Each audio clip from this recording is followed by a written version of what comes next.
All right, positive energy all the time. Happy New Year. We made it, y'all. We made it another year. That is surely something to celebrate. Salute to everybody. Hi to all the beautiful ladies out there. Yeah, we made it another year. Run those likes up, share, subscribe, hit the notification bell, and support the channel. Super chat, Cash App, Venmo, PayPal, all that good stuff. Let's get it going. I'm ready to rock and roll. New Year's Day. Some people they celebrate New Year's Eve and then they don't even keep it going New Year's Day. What that's about?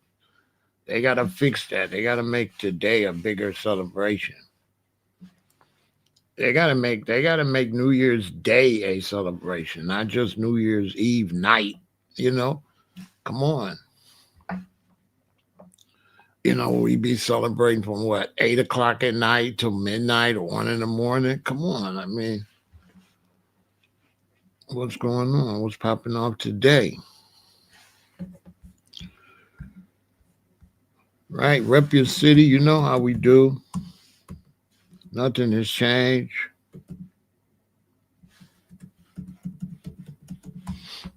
You are rocking with Pharaoh, the most. I think I'm the most versatile YouTuber. All of the YouTubers are in the lane. I'm the only one swerving. I'm all over the place.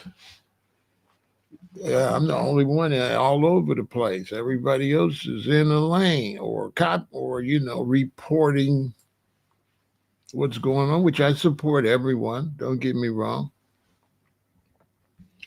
I support everyone. I try to stay out of the other YouTubers' lanes. I got my own lane, which is the whole highway. Pharaoh be swerving. So I'm up ready to get it going. Let me see who's here.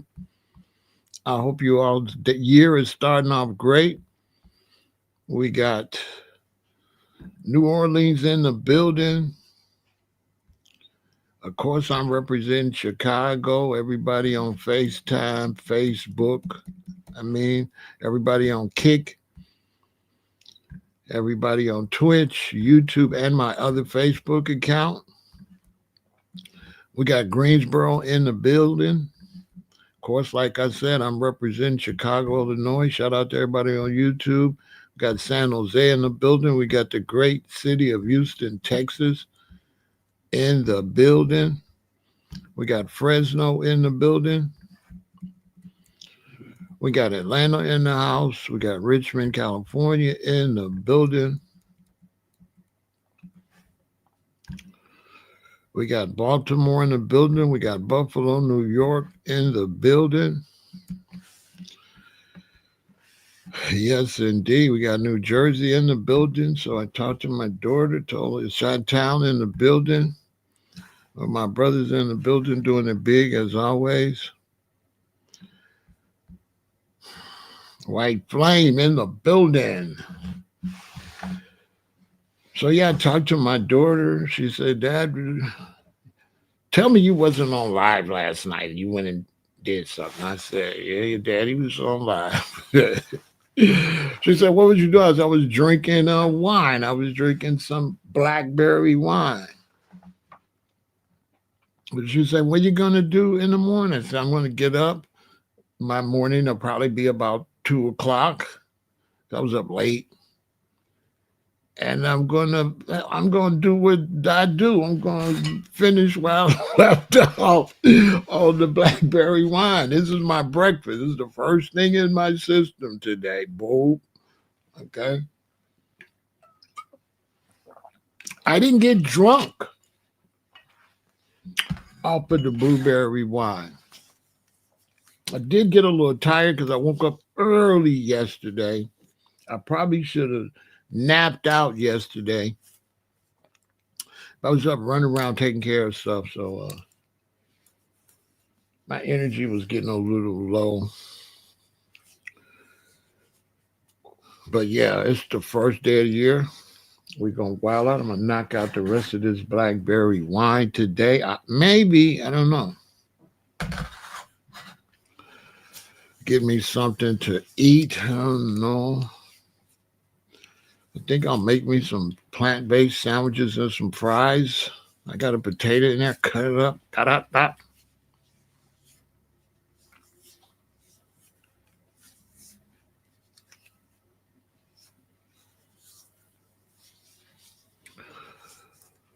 You know how that is. We got ATL in the building. Chi-Town in the house. Another year.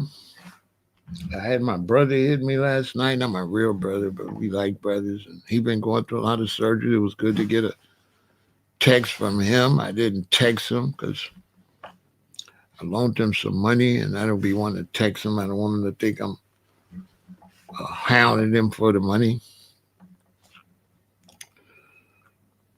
But I will talk to him tomorrow. Yes, 2026 officially. I hope you all getting it together, getting yourself together, getting your vibes right, taking care of your health. That's where your mind should be. I'm going to keep it real. Your mind should be on your health. Everything else you're thinking about is totally irrelevant if you're not healthy. If you're not healthy, what else matters? What else matters if you're not healthy? If you're not taking care of yourself or you're not healthy, what are you going to be able to enjoy? Make it make some sense. So make sure in 2026 you go subscribe to Vegan Intel so you can get some encouragement. Okay? Subscribe to Vegan Intel so that you can get some encouragement to eat better and take better care of your health. Okay? I got people sad today because they lost their loved ones, passed away, and wasn't here in 2026. Health issues are going through the roof. That's why I say you got to come check me out on Vegan Intel. You will not believe what's going on with the health of American citizens. It's bad, okay? Don't you be one of the statistics. And to the ladies out there, ladies, I appreciate you so much, and all the beautiful ladies that have been sending in your lovely pictures. You ladies look just beautiful. You're helping my channel be a little, I don't want my channel to be so top heavy with men. I'm a man, but we want to represent the queen. So ladies, send your beautiful pictures to Pharaoh El-Aton at Yahoo, okay? Send me your beautiful pictures so I can represent the ladies. So we're going to definitely start 2026 out representing the ladies. Love you, queens, and thank you for your beautiful pictures.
The ladies are sending them in.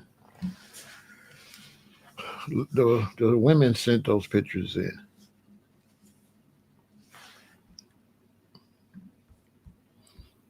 So the ladies sent those beautiful pictures in. Send your pictures in, ladies, so I can add you. Send your beautiful pictures in to PharaohElAton at yahoo.com so I can add you to the video. I save the video. I download the new version. When I get some new pictures, I add them to the back. I save it again. And I'm just going to keep adding it.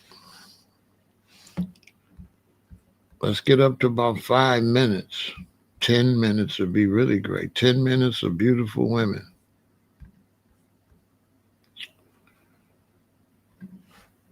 Would be great. So yeah, ladies, send in your beautiful pictures. Nobody will know who you are. I'm not putting any names up or anything like that. Just highlighting your beauty. Try to make the channel represent males and females.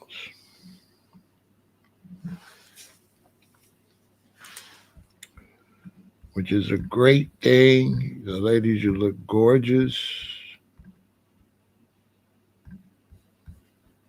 For sure.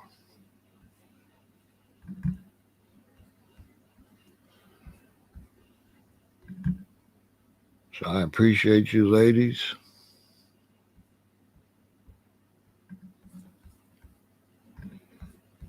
And all you women out there sending those beautiful pictures. We need some beauty over here, okay?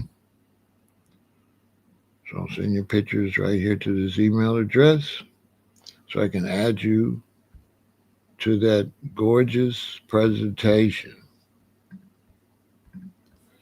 You already know what it is. So what you all do last night, I got invited to a few house parties. I decided to just go on YouTube and I show respect to my subscribers. You know, it's like you've got subscribers, they watch you all year long, and then on the holiday you forget about them. Well, if they're good enough to support you all year long, they're good enough for you to talk to them on Christmas. They're good enough for you to talk to them on New Year's Eve. Why you abandon your subscribers? Especially we live in a world where not everybody is going somewhere. A lot of people are in the house. A lot of brothers are still on the road driving truck. A lot of people might even still be at work. So you can't take for granted that everybody's out partying. So I wanted to show love to my subscribers on New Year's. If they support me all year round, hey, they deserve to be supported at the end of the year and the beginning of the year. That's the way I look at it. The marathon was rough. Ooh, it's hard to talk that long. It's hard. It's not easy. Yeah, it's not easy.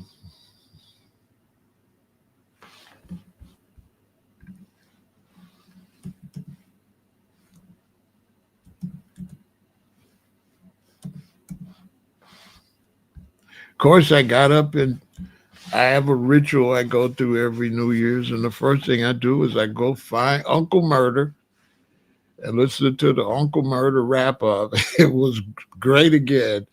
It was great. He's competing with Mariah Carey. You know, Mariah Carey's Christmas song is the most played song every year, but Uncle Murder with the wrap up. Hey man, he's standing on something. He got something, and I'll be looking forward to it. This year's was just as good as ever. He's really good at that. Salute to Uncle Murder. If y'all haven't listened to Uncle Murder's wrap up, man, you better go check it out. I said, man, I wish I would have listened to the wrap up before I went live last night, but it don't come out until New Year's Day. Oh man, it was off the chain. I ain't gonna lie. Uncle Murder is extremely talented.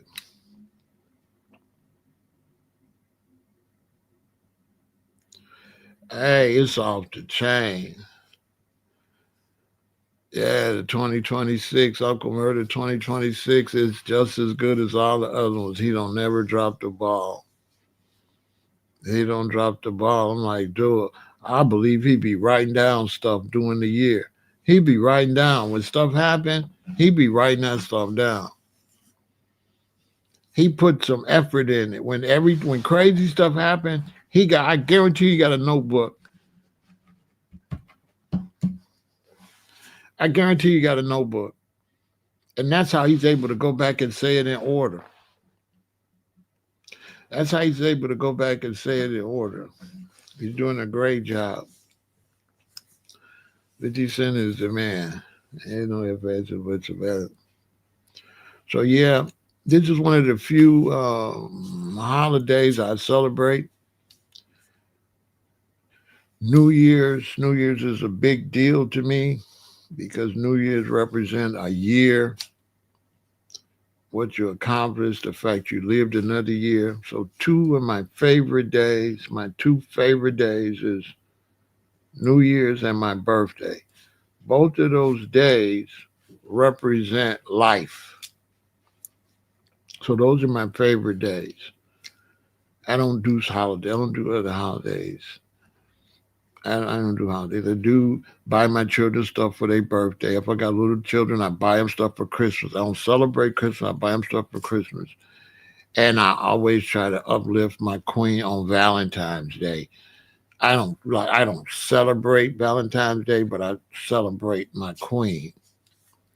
So I always really get her some nice days on Valentine's Day. Valentine's Day and Christmas is kind of like just me making sure that my queen don't feel left out or that my children don't feel left out.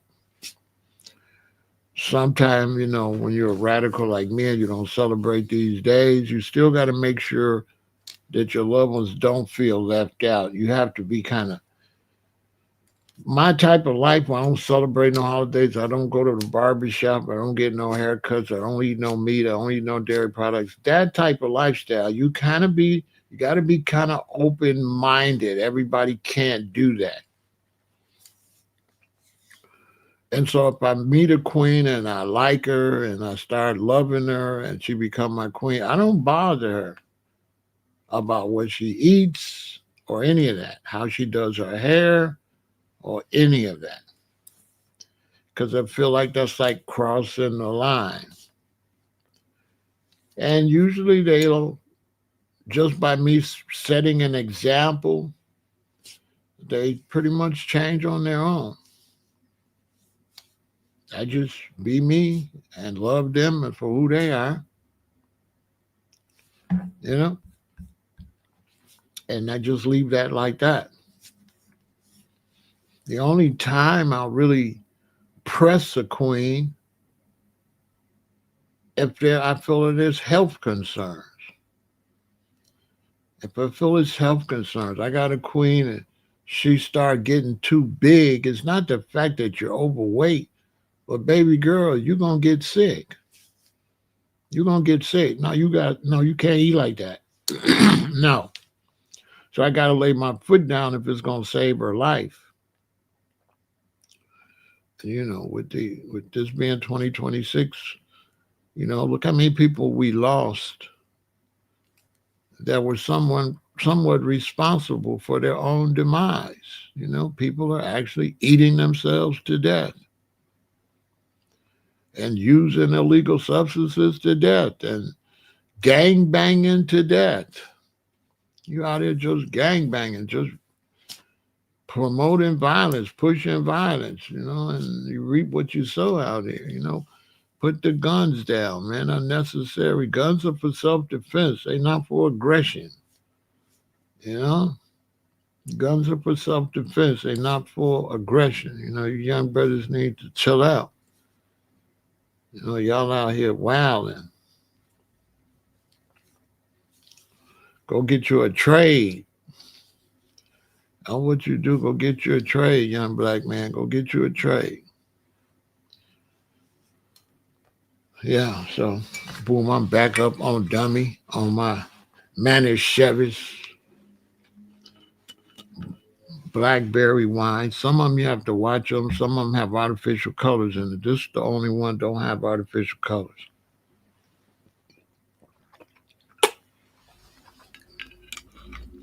My daughter said, "Are you going to drink that whole bottle?" I'm like, I can't say. I have to let my body tell me.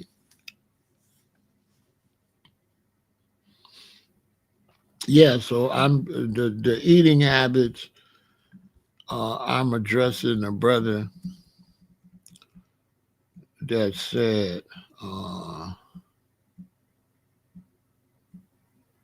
mental issues. Brother Robert said, I'm seeing a lot of mental issues. A lot of these mental issues. Food got a lot to do with everything. Food is the key. Because once you get into trying not to unalive yourself with food and doing the research of the bad chemicals and the bad stuff and what it do to your body, and you start taking the food to try to eat healthier, once you start getting that concept, now you're going to start looking at other things like the environment, your bad habits. You're like, I got to put these substances down. You know what? I can't drink like that, See, like me, once I drink this wine, I'm not going into the liquor store. I don't go to the liquor store. I got a cabinet full of liquor I bought like 2 New Years ago. I don't do anything that's adding to my detriment when I'm already dodging. Let me give you a good example. Let's say I get in my car and I'm driving crazy. Now, there's other people in their car driving crazy. So even if I'm not driving crazy, I got to drive defensively because they driving crazy. So now if you got people driving crazy and you driving crazy, what that equal? Accident.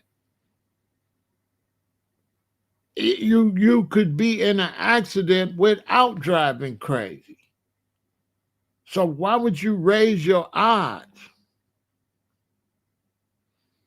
Right?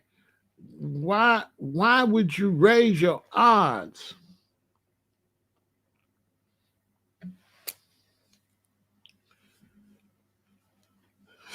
Don't make no sense.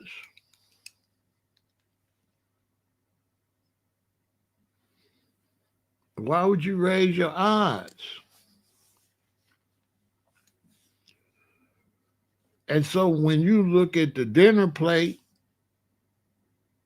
and if you can't, your eyes ain't open, your vision ain't open, and then you go out in the world and say it's madness, that's because you ain't looked at the dinner plate.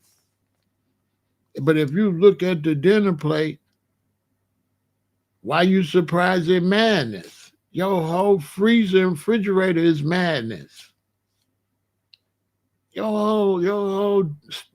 whole situation is madness. Like when you get through eating, you be having bones on your plate, like your plate be like a graveyard. And it don't even look like that to you. It look like food. Bones look like food to you. You know what I'm saying? I'm telling you. And when your third eye open up and you be like, wow. And it really sink in like, okay, I'm really eating a chicken's wing. Because, they have us programmed, I'm a little boy, like, I want some chicken wings. I'm just thinking chicken wings. Now, I'm not thinking chicken wings. I'm thinking chicken wings like food. They had me brainwashed as chicken wings. I didn't realize it was a chicken's wing. You know what I'm saying? Once I realized, oh, wait a minute, this is a chicken's wing. Oh, that hit different. Okay, this is a breast. You know what I'm saying? This is a chicken titty. You know what I'm saying? Hold on, Charlie, Wiley, on the Ollie. So that's when you say, oh, wait a minute. And then when you go to change, and then you see how they fighting to keep people over there on the dark side, that's when you see what's going on. You're like, oh, okay. This is a real war between righteousness and evil. This ain't no coincidence. I'm on that devil's food. They got devil's food cake. You know what I'm saying? And so then, mental illness. Mental illness is there already. It's just how bad is it? Because it's a lot of black people, today they make chitlins. That's not mental wellness. That's like slavery syndrome. You know what I'm saying? Oh my soul. But today I got something interesting. We're going to kick the year off. Man, it's going to be bad. Yeah. Yeah. You just, they have us be dolo. They have us just saying it. You know what I mean? Boom, it's a hamburger. I don't know what a hamburger is. I know I want a hamburger. I don't know what that is, though.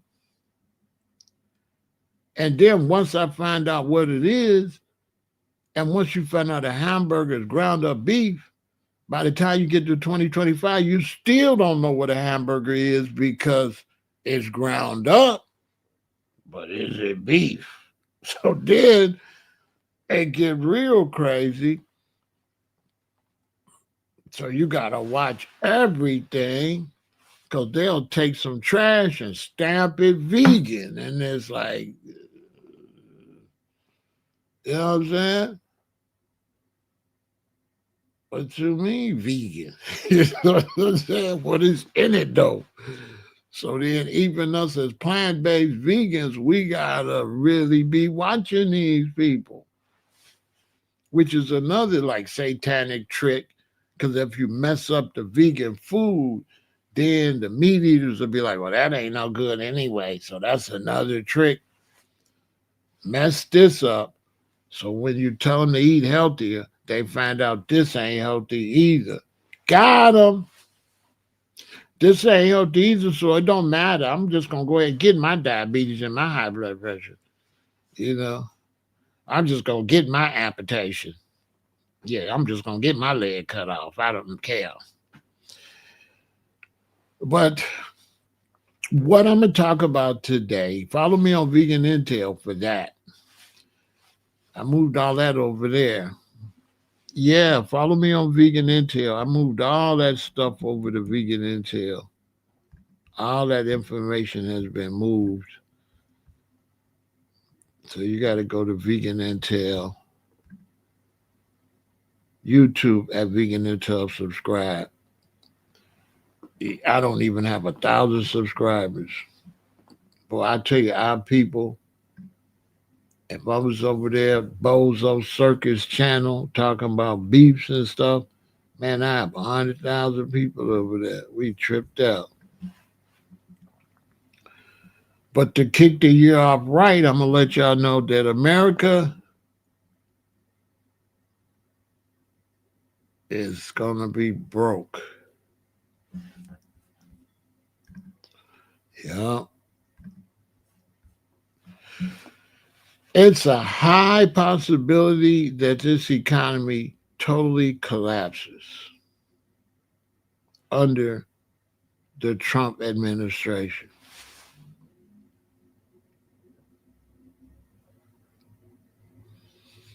because he reacts off of emotions.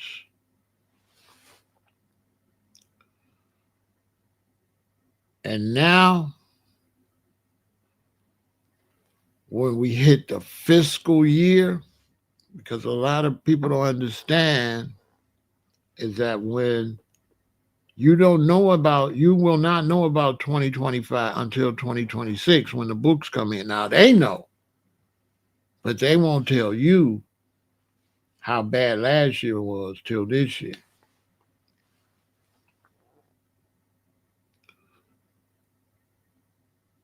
Much respect. You know what I mean? Salute to all my people out there in Cincinnati, Ohio, and in the whole state of Ohio. You know what I'm saying? Do I think another Great Depression? Uh, I can't say like that. You know what I'm saying? I could say economics is messed up, but I don't want to jump off the cliff and then promote the worst of the worst without no real. I don't have no real. I don't see where anybody has no real information to just say, "Oh, it's going to be a Great Depression." I could see where they say it could be possibly, but then again, the Great Depression wasn't all economical. So most people that try to say a Great Depression is coming based on economics aren't true historians because during the Great Depression we also had the Dust Bowl, where a lot of farms, where the dust storms came and destroyed a lot of farms. So the Great Depression wasn't all based economical. A lot of it was environmental. So anybody that just look at economics and say based on economics we could have a Great Depression ain't really did their research on all the other factors that was involved in that. Because you also had the Dust Bowl, so there really wasn't no food. Yeah, a lot of food wasn't there. That type of situation with the type of shipping we got now, where you could just go get food from Venezuela or go get food from some other country, I don't see how it would ever get, that bad. But anything is possible because I do expect natural disasters to get out of hand. So if I had to predict anything, I would predict something worse than the Great Depression. I would be looking at global catastrophes based on the lack of respect for animals and nature. The lack of respect for nature, you gotta pay for that. Yeah, you're gonna pay. You're gonna pay for every satellite you got up there, every rocket, every airplane, all the pollution, every animal you shoot and put in the zoo. Yeah, you gotta pay for it. If you dance to the music, you gotta pay the piper. So yeah, the people on the planet, oh, you gonna pay. Yeah, that's no getting around that. There's no getting around that. For every action, there's a reaction. If you think you could put 1 billion satellites in space and everything gonna be all right, you dumb as a rock. What fool don't think that's gonna change? So you know what I'm saying? You already got weather patterns. You're gonna let Elon Musk send a whole bunch of stuff up there floating around, and you think that everything is gonna still stay the same? That don't even make scientific sense. You know what I'm saying?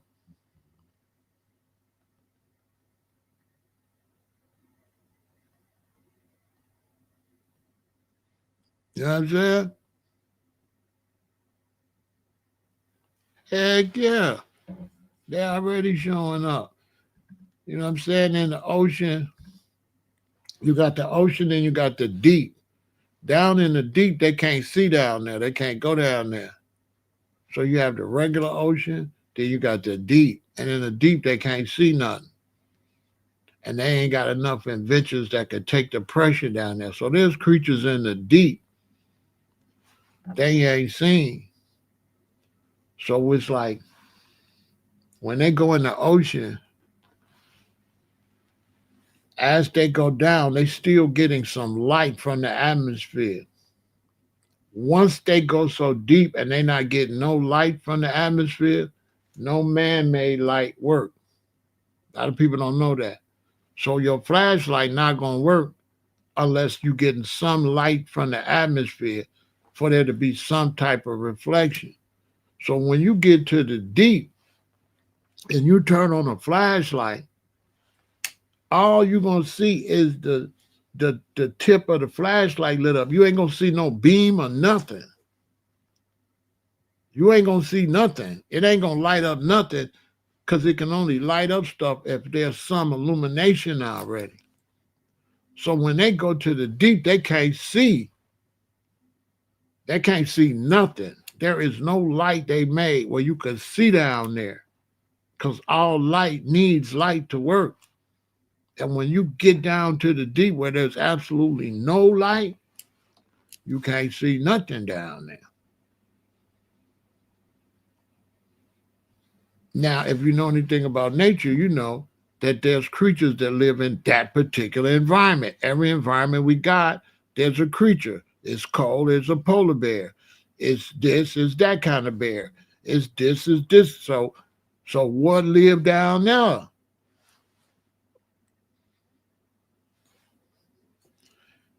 And then when you throw your trash and stuff in the ocean and you pollute the ocean with oil, it go down there and disturb whatever the hell's down there.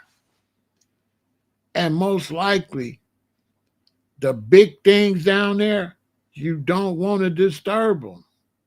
They probably not our type of big. They probably a whole nother level of big.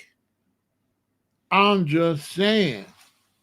So you don't want to disturb Leviathan. Leave him alone. Let him just stay down there where he at. But that's a whole nother video for another day. But today we talking about going into 2026 in the U.S. economy, and I got bad news.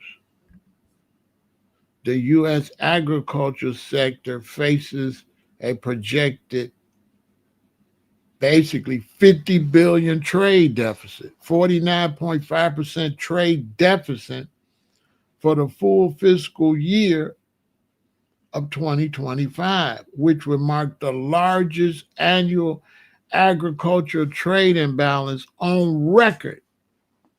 This represents a significant reversal from decades of trade surpluses. So basically, 2025, America 50 billion in the hole. 50 billion. 50 billion. Gone.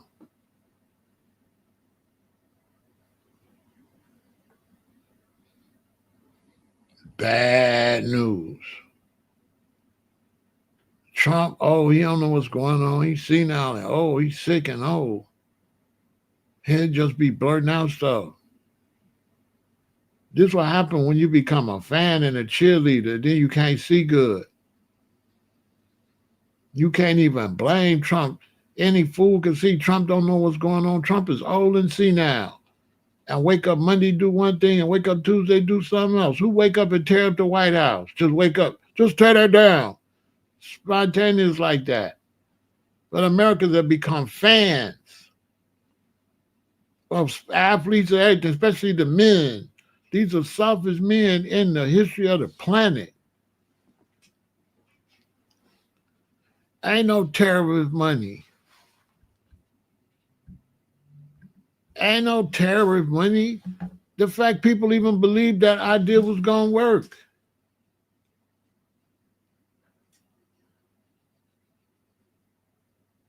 Ain't no terrorist money, man. You listening to a dude that always went bankrupt his whole life, lost all his daddy money, and he got friends help him get it back through crooked moves. Trump never handled money good.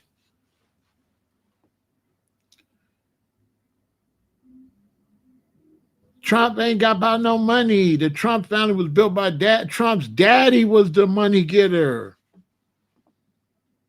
There's only two money getters in that family: Trump's daddy and Trump's daughter. All the rest of them is losers. They don't know how to get no money.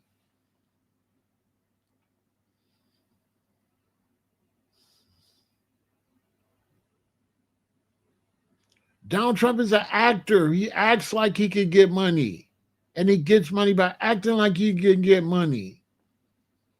When they shot The Apprentice, they said they wanted to shoot his office. They said it was so dirty and the shag carpet was so dirty, they had to build him a set to shoot The Apprentice. Because they said when they went there, it didn't look like no millionaire or no billionaire was there. They made him, The Apprentice made him look like he was what everybody believed in. They voted on him based on The Apprentice. Trump is not no good with no damn money.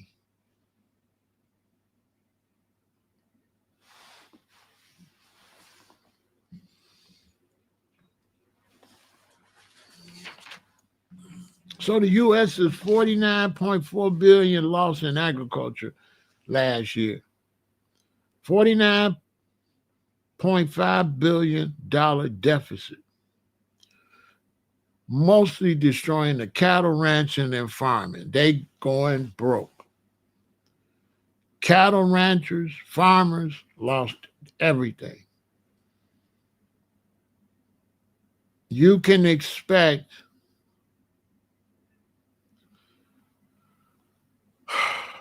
I don't want to say this. YouTube, I ain't trying to fan no negative stuff. I gotta tell these people the truth. You can expect bad reaction from some men across this country. Kind of like back with Bonnie and Clyde in that era. See, somebody brought up the Great Depression, if you know history, and what happened because of the Great Depression. Machine Gun Kelly, Pretty Boy Floyd, Bonnie and Clyde, right? You understand?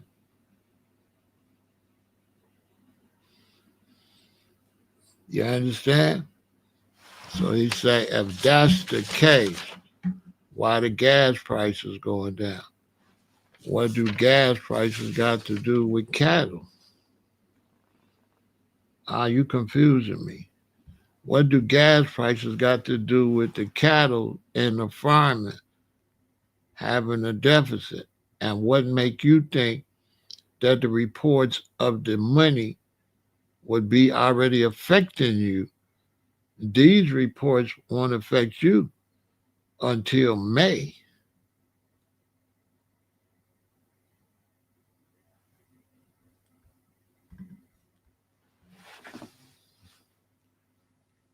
The economy don't work like that. The economy collapsed way before you find out. Yeah, yeah, way before you find out. It don't collapse and you don't know that day. You know 9 months later.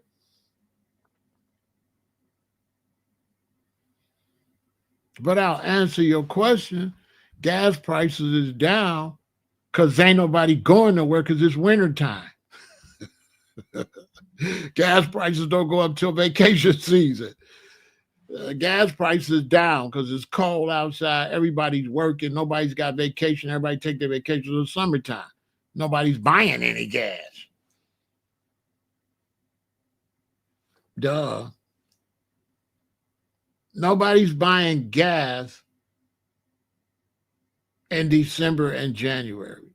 Gas prices will go up at the end of April when everybody wants to start driving for summer vacation.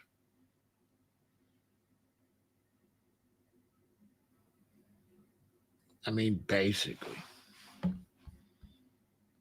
Nobody's buying any gas. Nobody's even driving around locally like that. Nobody's driving around. People are only going to the store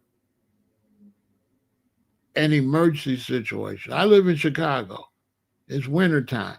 Nobody's moving. Nobody's like just moving too much. And it's not even snowing a lot. If it's snowing a lot, it'd be less movement than that. We haven't even had a big snow. Have a big snow. Nobody's gonna be out there driving. Everybody's gonna stock up, lock in, got the hot chocolate popping. This is when wintertime comes, this is when people enjoy their homes and their apartments. Everybody lock in. And so like when the fall come, ladies, this is when the dudes trying to holler at you at the club because they trying to pull a chick for the winter so they can snuggle up in your crib or with you until it get warm where they can go back and bunny hop again. They know they ain't gonna be able to move around. They know they ain't gonna be able to be at the beach and all that. So then boom, they gonna tell you they love you and all this, lock in with you. Perfect time, boom, blow your mind, right in time for you to get your, you know I'm real, right in time for you to get your income tax. I'm a player, I ain't no hater. So I know all of this. So right now, if I was out there on bogus time, boom, I'll be out there right now. She in the house is cold. She can't go move around to try to feel like she ain't lonely no more. So now she got to accept she lonely. So I bump into her now. She's extremely lonely right now psychologically. I'll spit in her ear. Boom, I'm a man now. We all snuggled up. She in the crib on the phone telling her mommy now, oh, I got a man, Pharaoh over here, Pharaoh over here. Boom, boom, boom. She fall in love. I'm knocking her back out. Boom, income tax coming. She break me off half of it. Ah, it get warm. I'm spinning blocks again. You know what I'm saying? She dumped me. That's so I could get a new one in November. Sorry, brothers, I ain't supposed to be telling the secrets, but the ladies need to know. You know what I'm saying? This is what they do. But the gas prices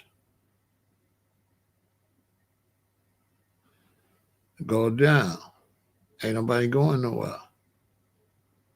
But what I'm telling you all is a futuristic, okay? All right?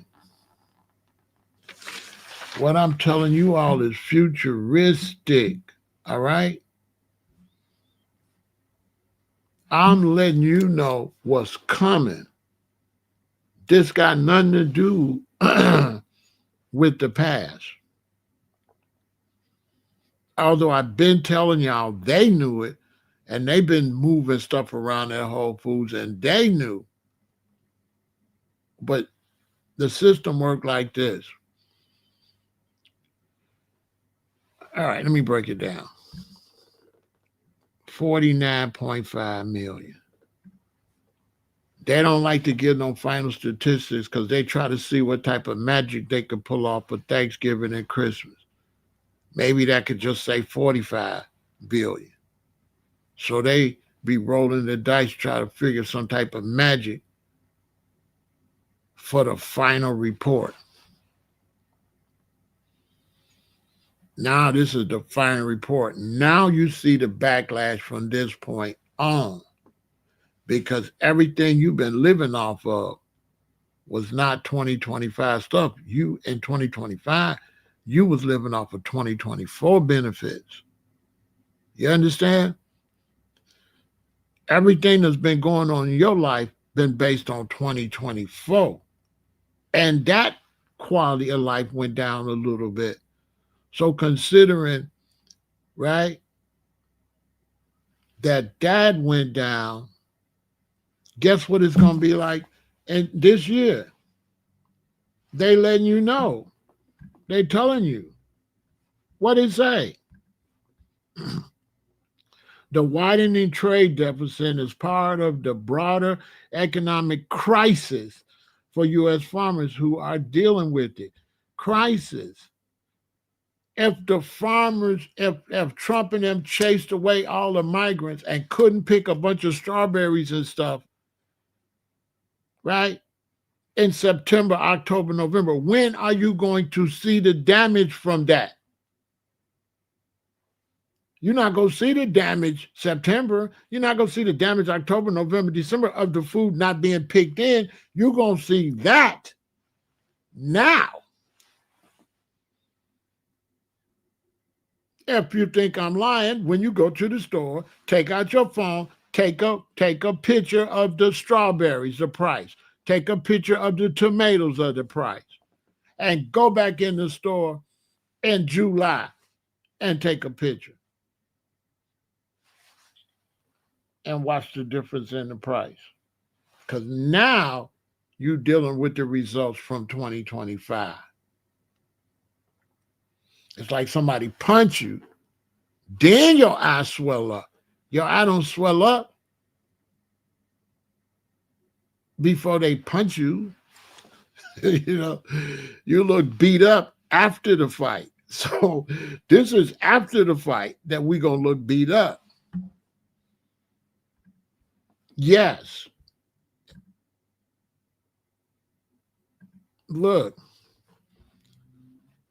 Projected next cash income losses, with economics estimating growers could see roughly $44 billion in losses across major crops like corn, soybeans, and wheat for the 2025-2026 period. They let you know this is what they finna see, right? What is it? It's time to file your taxes to find out what happened last year, right? Okay. It's tax season. That's when the books get finalized. And they finalizing the book and they broke. Rising farm debts forecast to reach a new record high. An increase in farm bankruptcies and a loss of over 140,000 farms in recent years. They've already lost 140,000 farms.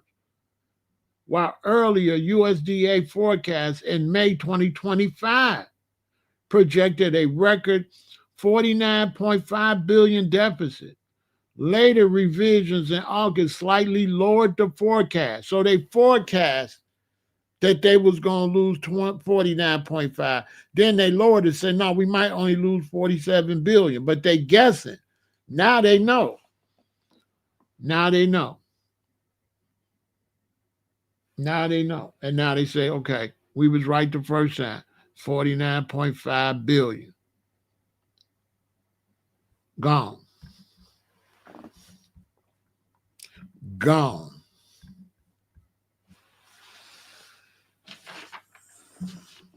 From the cattle and the ranchers. And that's because they dumbass had the trade war with China. Now, China's have purchased zero soybeans from the U.S. The U.S., you know how much? Listen, man. Listen, y'all. Let's take it to the streets. Let's say I'm selling illegal substances. And there's a housing development over here, and I sell legal substances. And I sell $1,000 worth of legal substances a week where everybody live in the homes. Then we got a project builder where I sell 3,000. China's the project builder.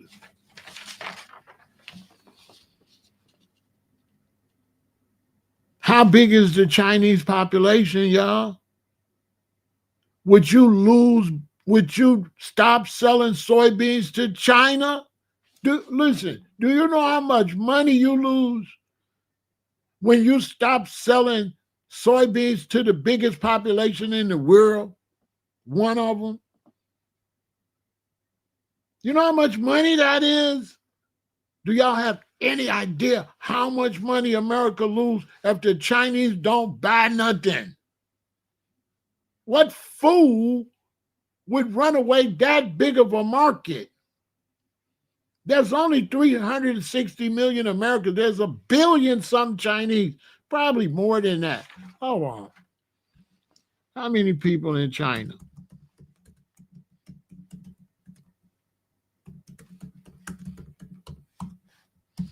Just from a business, 1.4 billion.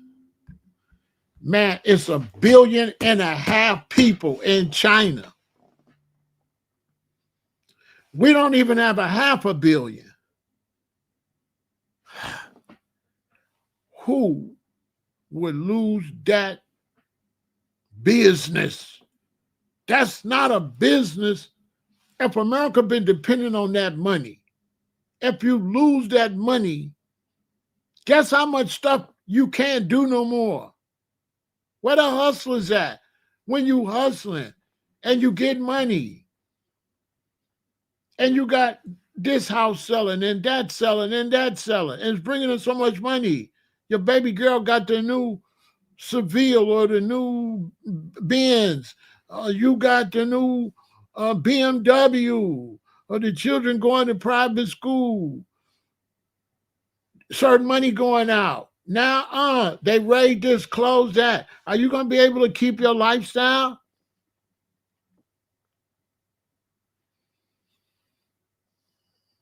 No. So yeah, there's stuff come from China, but we talk about stuff going to China. Stuff that come from China, that's our money. I'm not talking about our money buying stuff from China. I'm talking about China's money buying stuff from us is gone. Gone. These are two different things.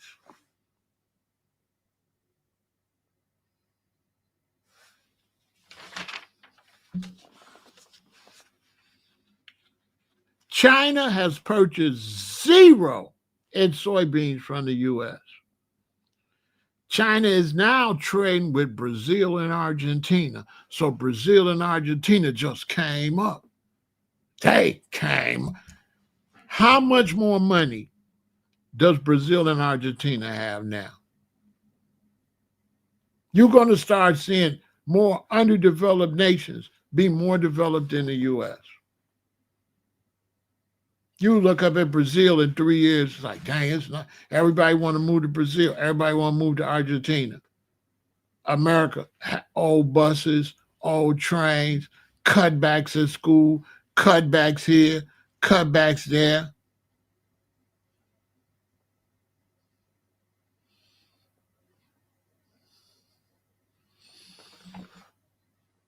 How the hell do you lose business with China? Boy, we want 3 places we want to buy our stuff. China, India, and Africa.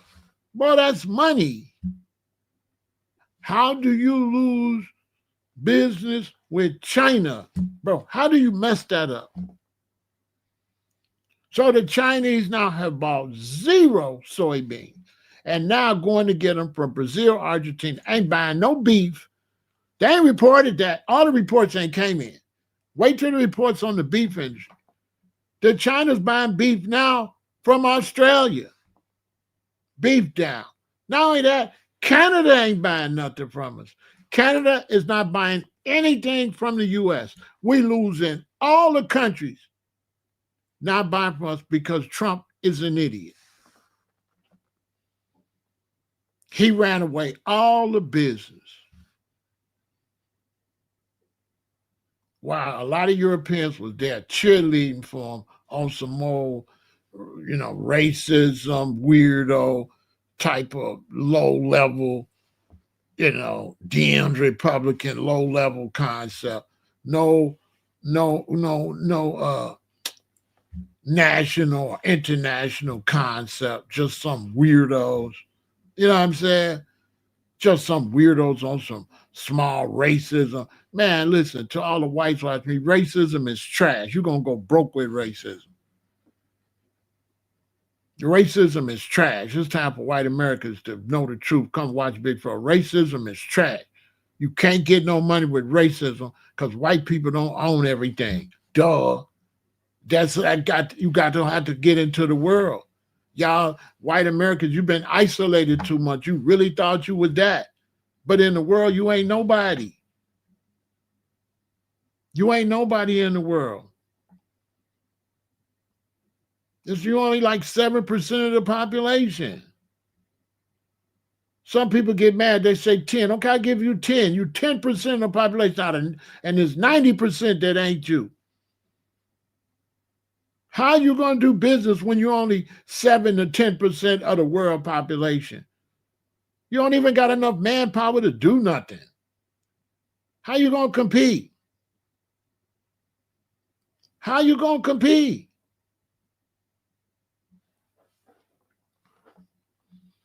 Your military is only strong till everybody else get it.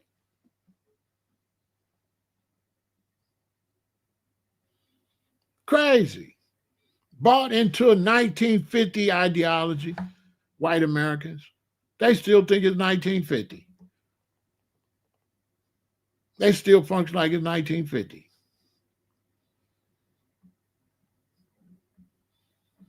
All that stuff they teaching, that stuff is trash in a global world.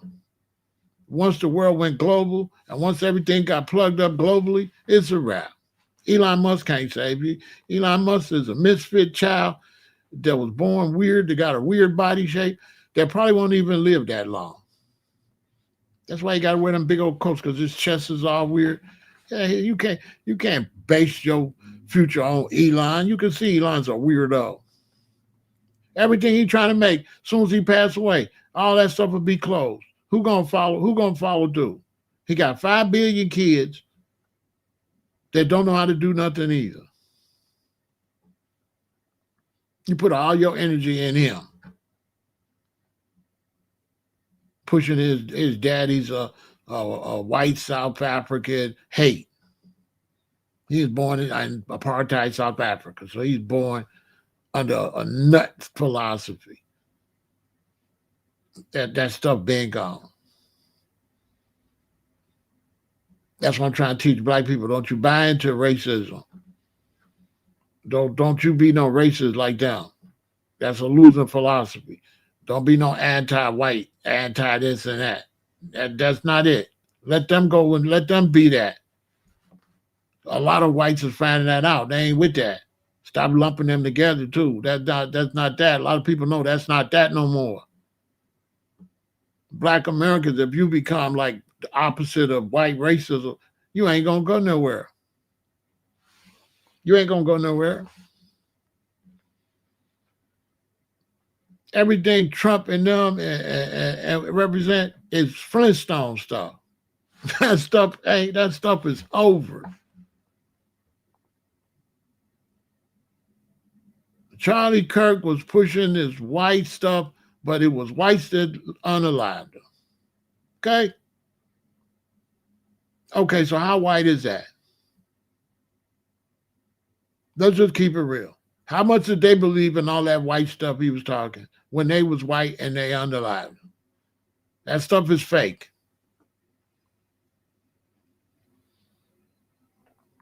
There's going to be a split in the white race with those that want to get into the world economics and those that want to be isolated.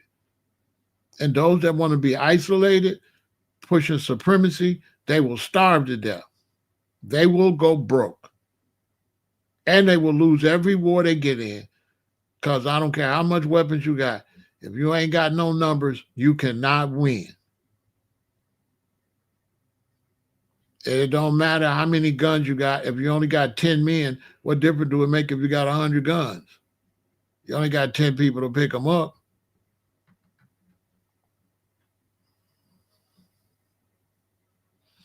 You understand? So now they done did all this dumb shit and ran the bag away under Trump. How do you lose a contract with China? On a business side, we're talking business. How do you lose a contract of selling stuff to China? And these farmers voted for him, and then he turned around, look what he did to them. And then people trying to blame the farmers. Talking about y'all voted for him. No, they didn't vote for that. These is farmers. They don't know nothing but farming. They don't know nothing about no politician, what he gonna do. They look up there, they look at you, you carry yourself acting like you're a businessman. They figure, let's vote for this guy. He gonna be good for business. So they voted for him. He a white man like them. I'm a white man. He a white man. He gonna make sure these other people don't take me over, take my farms, and he gonna make sure we do good. He gonna make America great again. How can I blame that? They believed him. When the farmers heard him say gonna make America great again, they just knew that included them. But they didn't understand when he said make America great again, he meant make America a hater again. We start hating on everybody, and America lost money.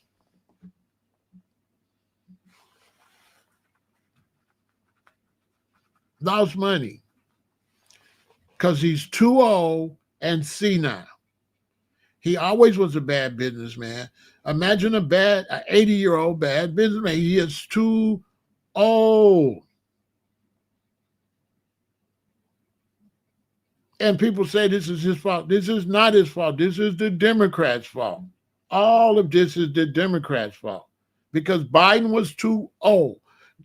After the first 12 months as president, this last time, they should have sat him down. He was too old. The Democrats are the reason that Trump is the president. How could Trump lose against Sleepy Joe? All of this is the Democratic Party's fault because they left somebody in there. It was clear, was falling down, was not able to do his job. And it was too racist to let's let the black woman go in there and run things until the next election. Simple like that. And racism is going to be the destruction of this country. The same thing make you laugh, make you cry. Racism and hate is going to destroy America. That's going to be your downfall. What you beat your chest on the most is going to be what's going to take you down. Because now a white American president have hurt white farmers. Facts. They're going to lose all their stuff under their white hero. I feel sorry for them because they didn't know that. They didn't know that. They really believed that their industry, their farmer was going to go better. But their competitive nature, they never stood up for the black farmers. And the white farmers is dirty because y'all sit there and y'all don't be talking about no farmer brotherhood because when it comes to the black farmers, there was no brotherhood. So I don't want to hear about no farmers this and farmers that because the black farmers is farmers and y'all never reached out and told the government, hey, stop mistreating our black brothers as farmers too. Make sure that they do good too. No, you white farmers, you let the government do the black farmers dirty. So you want me to cry for you because you finna lose everything? You didn't care nothing about the black farmers. So that's what you get in Cracker Jacks. Cry me a damn river. You reap what you sow. All y'all with them Bibles, you do not believe in that Bible. Take it and throw it in the trash or throw it in the fire. You don't believe it anyway. You can't be reading that book with no racist mentality in the back of your head. Just reading to the point where, even Christ ain't even the real nationality he was, change. How is anything legitimate you're doing? Even religiously, your religious practices is racist. If it's a holy man and he's from India, then portray him as an Indian. If it's a black Hebrew Israelite that's Christ, portray him as a black Hebrew Israelite. No. You don't make religious racist too. You make God racist. You know what I'm saying? A racist religion, a lying ass religion. Imagine religion lying. You saying this man was this race, lying in the name of God. Imagine that. Instead of just, it is what it is. Whoever did something that was great and they was white, then we salute them. Asian, salute them. Black, whoever really did it, female, whoever really did it, really did it. I mean, come on. That whole mentality have destroyed.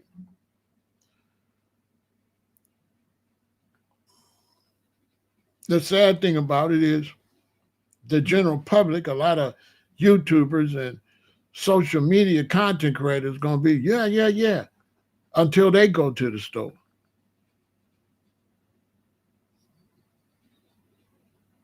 This ain't nothing to be happy about, that what it's going to cost me for groceries. Why would I be bragging about a failure that hurts all of us? This is bad for everybody. Oh, yeah. This is absolutely horrible. Those people that's in business know what I'm talking about. When you start the fiscal year off reporting losses, yeah. Those in business know what I'm talking about. When they start the fiscal year off and they just tell you one sector, that means over the next 3 weeks, we ain't even heard about the other sectors. This is just the cattle, ranching, and the farming. We haven't even heard about the technology, transportation. We haven't even. But from the looks at it, the airlines is going down. Don't look like the airlines are going up. It look like they money. It look like they going down. And once you start going down and that fear get out there, everybody shut down. A lot of women, you're about to get divorced. Because if you don't want to sit down and you want to keep wasting money, he gonna dump you. He not going to the poorhouse with you. So any woman that don't know how to sit her ass down, if she just your girlfriend and she still want to keep spending like it's all everything is the same, get rid of her. You don't want to be no hermit, but let's say you going out 3 weekends a year, a month, 2 to 3 weekends a month. You're going to have to cut that down to 1. As a matter of fact, you're going to have to cut that down to 9 a year. You ain't going to be able to do that every month because you're going to have to turn up your saving mode. Anybody, if you're not turning up your saving mode and you ain't stacking and you ain't watching money go up and you cool with money doing this, your ass going broke. You going broke. And we see it now. Athletes, they get money. You see them at the car dealer. They bought 2, 3 cars. Boom, boom, boom. 5 years later, they broke. They broke. We see that time and time again. Hustling in the streets. Athletes, actors, movie stars. They all end up broke. Every last one of them be broke. The only ones don't be broke is the ones that you don't see them buying nothing, like Eddie Murphy.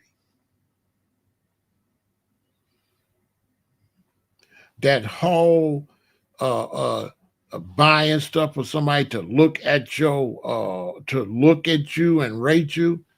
It's time for a man, especially a black man. It's time for him to put some man pants on and stop with that whole idea of trying to impress somebody. That's been played out.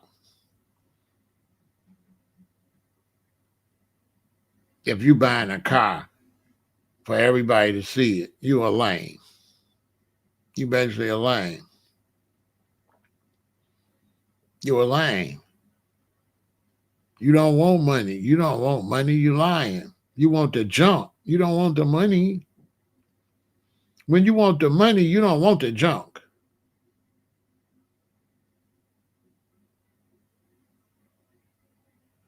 You don't want the junk if you want the money. How he not going broke? Look at all them cars and stuff he had. Floyd would have 10 cars, white, and then 2 years later, 10 cars, black. They all parked. They all parked. Yet he still got to have them wiped, cleaned, maintenance, but they just parked.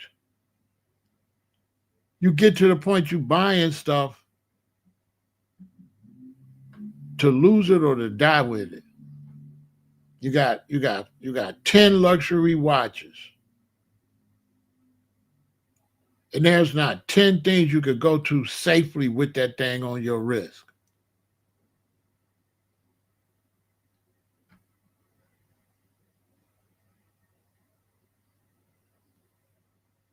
Investments is for fools, because what you invest in your money if you already got the money. Why would I give you $1 million to make $2 million and I got $1 million? Make it make some sense. The investment guy is for the people you invest in to take your down money.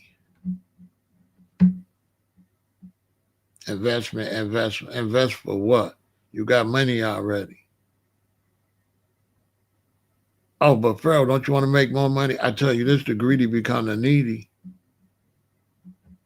The greedy become the needy.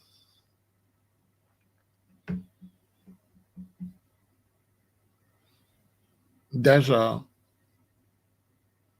You're going to keep rolling the dice and you're going to crap your ass out.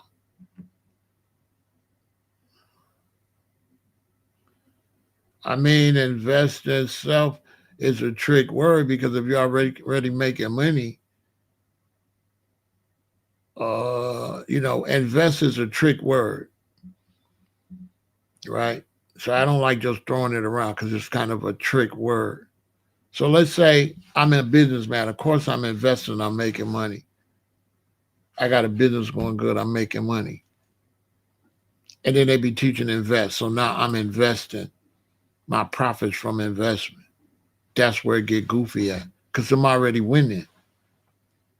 Why would I take my investment money that I already invest? I'm winning.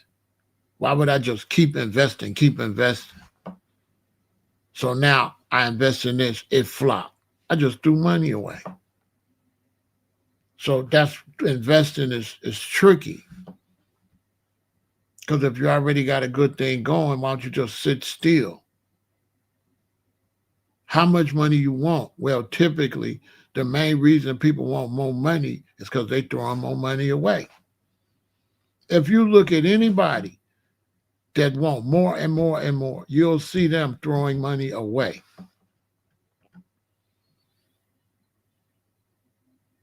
Basically. This is what the difference between them and somebody like 50 Cent. He's not trying to invest. He's trying to build something. He's not trying to invest in something. He's trying to build something for future generations to be on the TV. So different between building and investing. There's a different philosophy behind that. Most time you're investing in somebody else. And you got black men that invest, somebody else won't even invest in themselves. Isn't business based on investing? Business is based on investing, but then you can make money from the business, invest it and lose it. So that's why I say investing is tricky. I don't want to use the word investing lightly. That's what I'm trying to tell you. The word investment is a dangerous word. That's what I'm trying to tell you. It's going over your head. Investing is a dangerous word because you'll find yourself investing the wealth from your last investment. So let me ask you this. If you invest in something and you make 10 million, would you invest that 10 million in something else? Hell no. And this is how they be going broke. They invest. They start making money. They take that money and invest in what? Lose it. So that's why I know investing is a trick word. It's associated with the word gambling, because investing is gambling. And the greedy become the needy. So investing is, a lot of people are broke from investing. They always tell you about the people that invested and got money, but they never show you the reason so many millionaires go broke is also from investing. Exhibit A. Dame Dash did a lot of investing, right? Was Dame Dash not a habitual investor?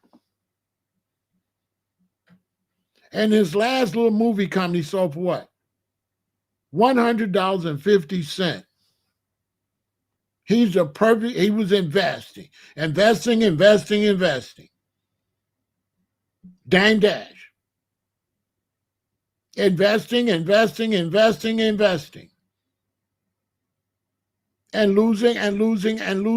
losing. Now, all that money he invested, if he would have sat on it and lived off the interest, how good he would have did. How good he would have did if he would have kept all the investment money. Keep it real. All the millions and millions of dollars he invested, how good he would have did if he would have just put that in the bank and lived off the interest. Would it have been necessary for him to invest?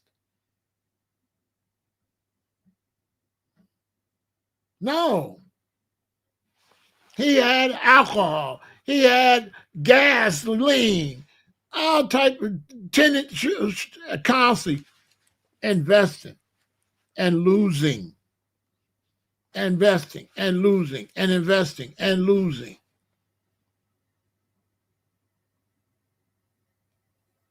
Name me a bunch of investments Jay-Z making. None. He's just sitting back, getting the money off what he already invested in.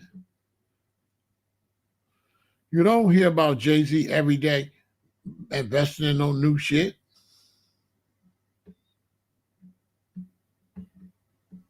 You don't hear about that? That man not finna throw his money out there like that.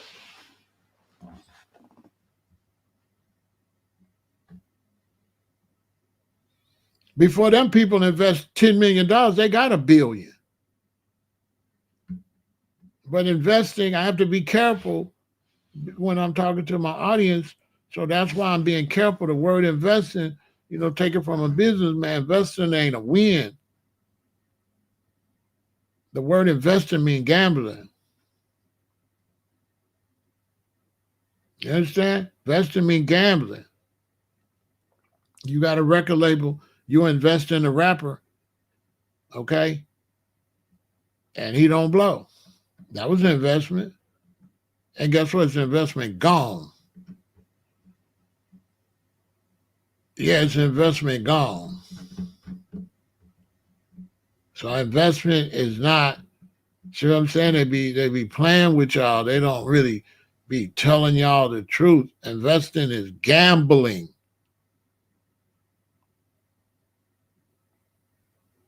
Because because it's not the investment, it's what you're investing in and what's the likeliness of this succeeding. And that's a whole nother.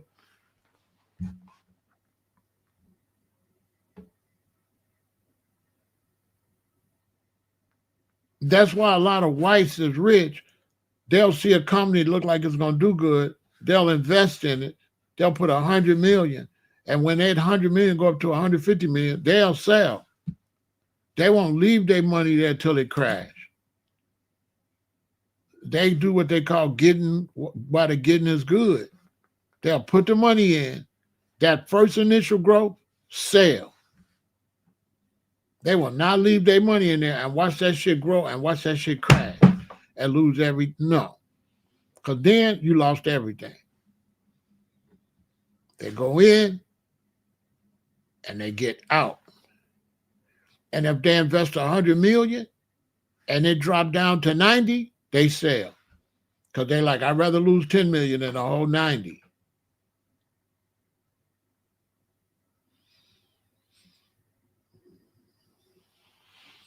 So investing,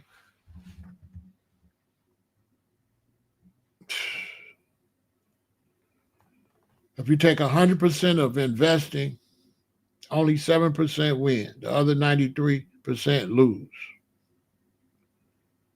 If 93% didn't lose, everybody would be investing, everybody would be rich, right?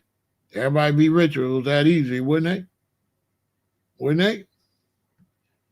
If it was that easy, wouldn't everybody be rich?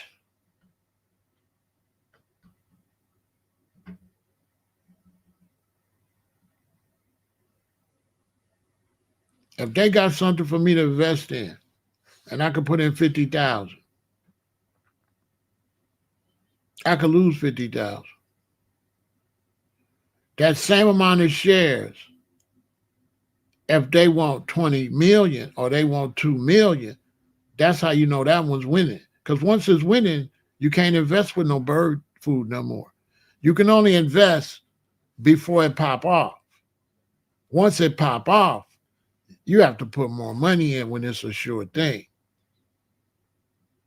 When it's a sure thing, it's going to cost you. And it's going to cost you so much that even that's a gamble because it's going to take you longer to get that much back.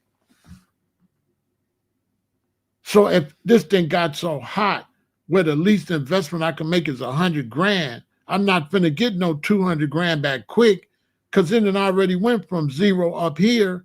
So now it's going to be slow growth. So that 100 grand, it's going to be sitting there for a minute.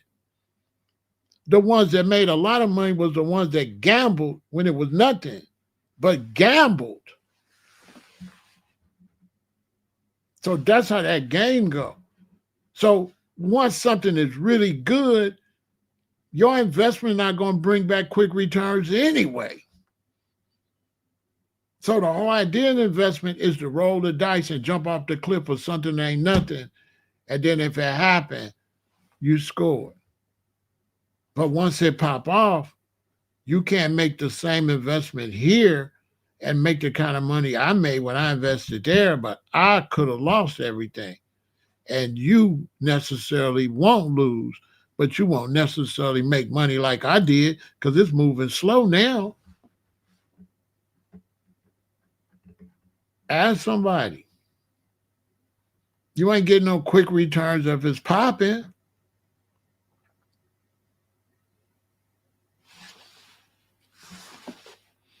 So that's why I didn't want to use that word loosely.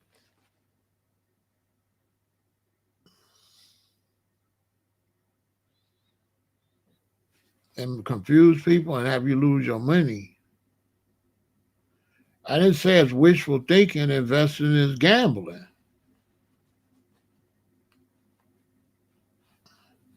If you go to the casino and you go to roulette and you put your money on and you buy some chips and put it on, that's investing. That's investment. If it hit, you get a big return. If it don't, you lose your investment. And that investment goes to keep the casino open. You're investing into the casino. Now you either win and get all your money back, or the money goes to the casino. That's investing.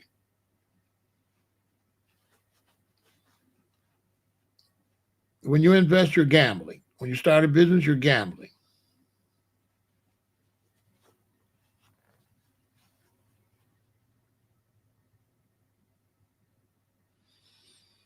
Yeah, you would have had to gamble and leave it in there, Ice Rock. You know what I'm saying? If you would have left it in there, it could have kept going. You know what I'm saying?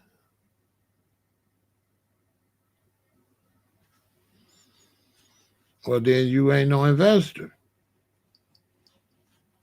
You know what I'm saying?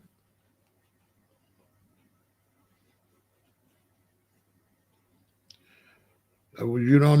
When you invest under the idea you're gonna lose. That's how you invest. Same like loaning money. When you loan somebody money, you loan it with the idea that you ain't gonna get it back. Because if you have to get it back to pay your rent, you might get evicted. Because they might not give you your money back and you can't answer their phone no more. So I mean, it is what it is. Investing is gambling though. As long as you know that, then you're making good decisions with your money because you're like, okay, I could lose this money, basically. My advice to everybody watching me, when you invest in something, don't think about winning. Think about losing. Like, okay, I'm gonna put this money in here, I could lose it. It's the only way you're gonna be able to do that. You gotta be willing to lose that money. Then you a baller. Then you a hustler. Then you like Big Pharaoh. When I put money into something, I'm willing to lose it. I'm not putting it in there to win. I'm putting it in there with the ideology that it looked like it could be a winner, but this money gone. You know what I'm saying? This money gone, and then when I hit, I'm happy. Oh, okay. Like that. That's what stops you from putting money that you can't afford. You know what I'm saying? That stop you from putting money you can't afford. Like I say all the time, I got a good friend of mine. We was on the phone. He's like, man, Ram, and these kids didn't pay the taxes on this house and all that. I'm trying to come up with this 1,800. I told him, what's your address? I went and gave him $2,000. I gave him $2,000 to take care of his situation. He got medical situations. My point of view is the $2,000 gone. Now, if we give it back, then I didn't give it to him. I didn't give him nothing I needed. I didn't give him no $2,000 I needed. You know what I'm saying? I gave him $2,000 that I'll, whatever. And that's how you invest in stocks. That's how you invest in any business. You do not go in investing trying to win. Go and invest in taking a chance. Take a chance with this, I'm going to take a chance with that, I'm going to take a chance with that.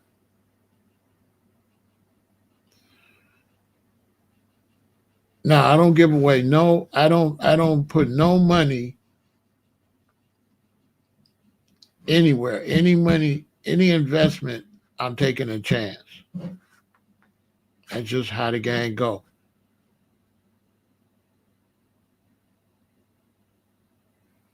Never lend what you can't afford to lose and never lend what you want back.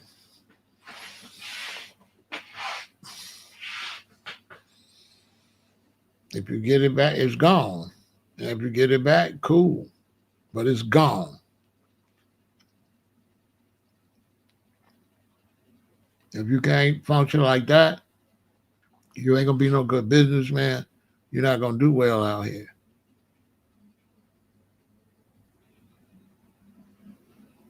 When you get the money back, you're supposed to be like, oh, okay. Basically, if you're a businessman. So even when it's stocks or anything I invest in,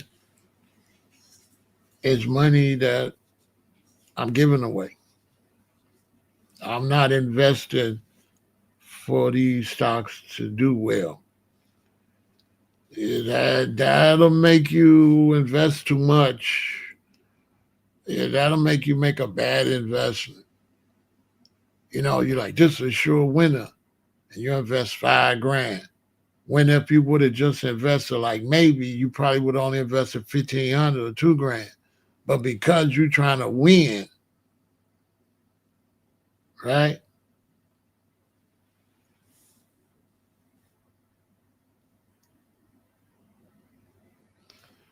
See what I'm saying? So once you just know you're going to win,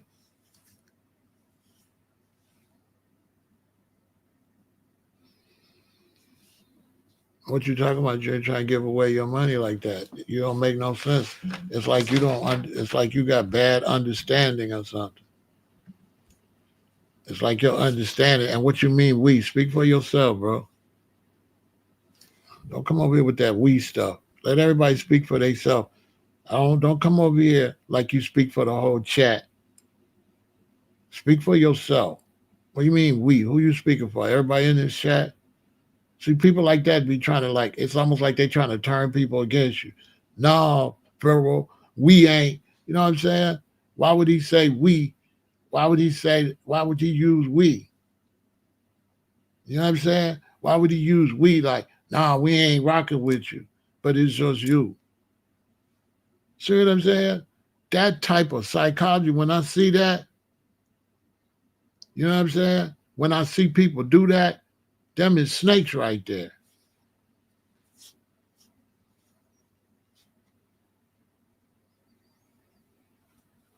That wouldn't do well outside.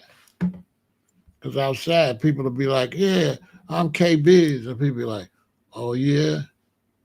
Oh, you do, huh? You know what I'm saying? You'll get a not so warm reception outside. You know what I'm saying? Rallying, we just speak for yourself. You know what I'm saying? You ain't even no we, you just you, dude. It's just one person typing. Who is we? You see what I'm saying? Plus, misquote me because I didn't tell nobody invest in nothing. I said when you do invest, right? If you decide to invest only what you don't care about. Do never invest what you care about. I'm trying to give him game. He just determined to be a lame. I keep trying to put a G on him. He keep putting an L. He keep taking an L. I keep trying to make him a G, give him game. He determined to just hold that L and be a lane. It's like, bro, put down the L, pick up a G, be a G, stop being a lane and get some game. Put that L down. You know what I'm saying? He just holding on to that L, just determined to be a loser. But I'm giving you game. I'm not telling nobody to invest in nothing. I'm telling you somebody else talked about investing. I said no. You know what I'm saying? I said no.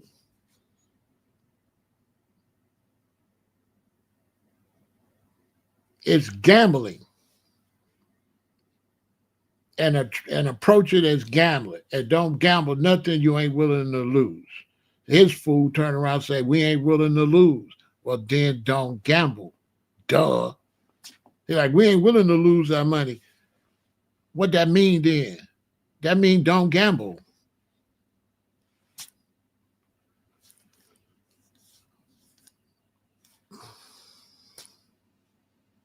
You're not willing to lose? Why is you even in this conversation? You know what I'm saying?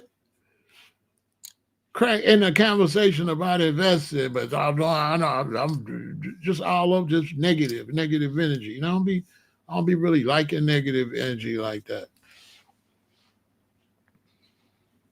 My daughter keep telling me, get used to it, but I be outside, so we don't really be around lanes like that. You know what I'm saying? Like we don't be around certain type of energy. Certain type of energy, it gotta go. You know what I'm saying? You feel me? So in terms of investing could be a good thing. I'm trying to be responsible to the community and not make nobody throw their money away. So that's why when somebody says investing good, I had to give you the real, like, no, winning from your investment is good, but that, you know what I'm saying? You're investing for it to make money. The making money part is good, but investing don't equal making money. it could equal making money. So that's why I didn't want to say, yeah, investing, because investing mean lose too. So I was trying to be responsible and not teach y'all that investing mean winning. Investing don't mean losing. As a matter of fact, probably about 75% of the time, investing mean losing. And probably only 25% of the time is investment winning anyway, to be honest with you. Investment is not winning. Investment is mostly losing.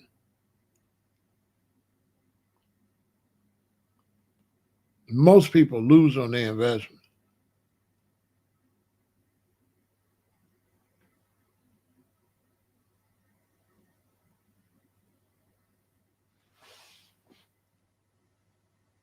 You understand? Most people lose.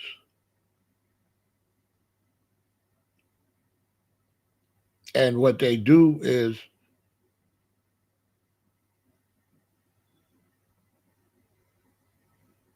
like, okay, they gonna open up this new casino. Like when they open up a casino, right?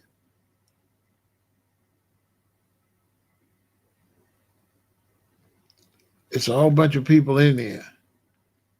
Now the winners are getting the money from all these losers. So they got a whole bunch of losers. So the house is taking all this money. So let's say in the first hour when they open the casino, everybody lose. Everybody in there lose $200,000. They let this person win 5,000. This person win 10,000. How much is that out of 200,000? So the house ain't never losing. The money I lost, you getting the money from the losers. You're not getting no money from the house.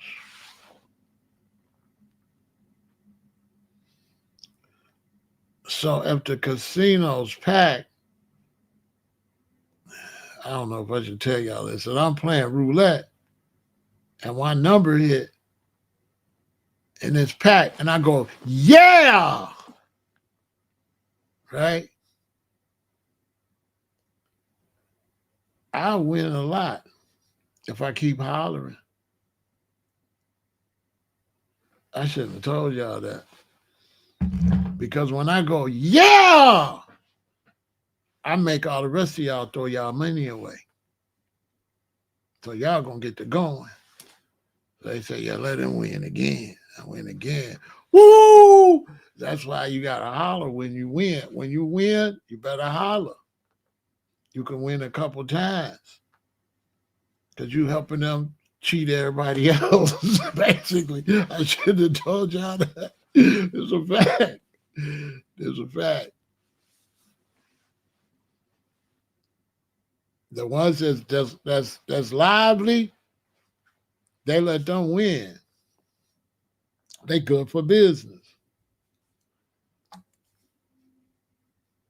And you can also win. You can win more when they first open. Like they're finna open up next year when they open up the brand new casino. I'll be in there like the first 2 or 3 months.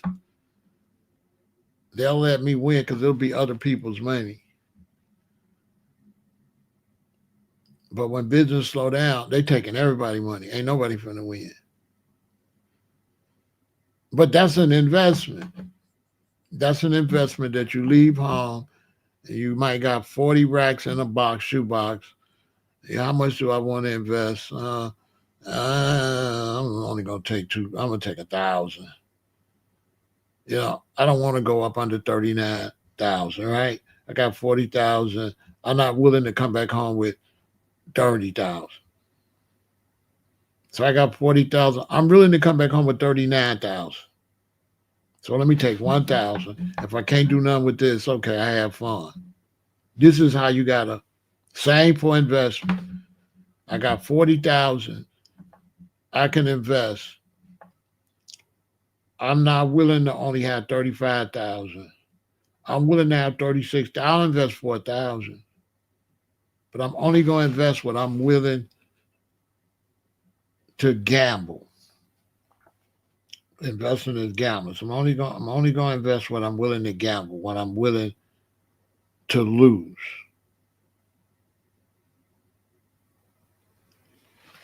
Yeah, you get yeah. So that's how you invest or gamble or whatever. Only uh, what you're willing to lose, what you're going to be comfortable with when you lose. But people go in there and gamble their car note and their mortgage. Start gambling money that you know damn well you can't. Why is you putting that money up? You got a lot of confidence you're gonna win. So it's the same way with stocks and everything. You have to be willing to put that money in there and just sit there and leave it there. You can't be thinking about it. You just go buy some shares and move on. You know, anybody that in the stock market to tell you, I'm telling you the truth, they don't be thinking about that stuff. They just buy this many shares and this and this and this and that. Just then they just go about their life. They don't be watching that every day like that. They don't care. Ask somebody that got a lot of stocks. They don't care. They're not watching it like that unless they like in the stock market business or they flipping millions and millions. They watch it all day. But the average American person, nah. You go buy $10,000 in this and it is well every now and then you look at it to see what it's doing. You don't be looking at that every day. You do be trying to catch it if it go up. In case it go back down, you thinking, oh, I'll sell. You'll do that. You'll try to catch it if it go up so you can sell. Anybody will tell you that's really in the game. It's like if you got money in American Airlines and they go up and you hit and it's like $10,000 more.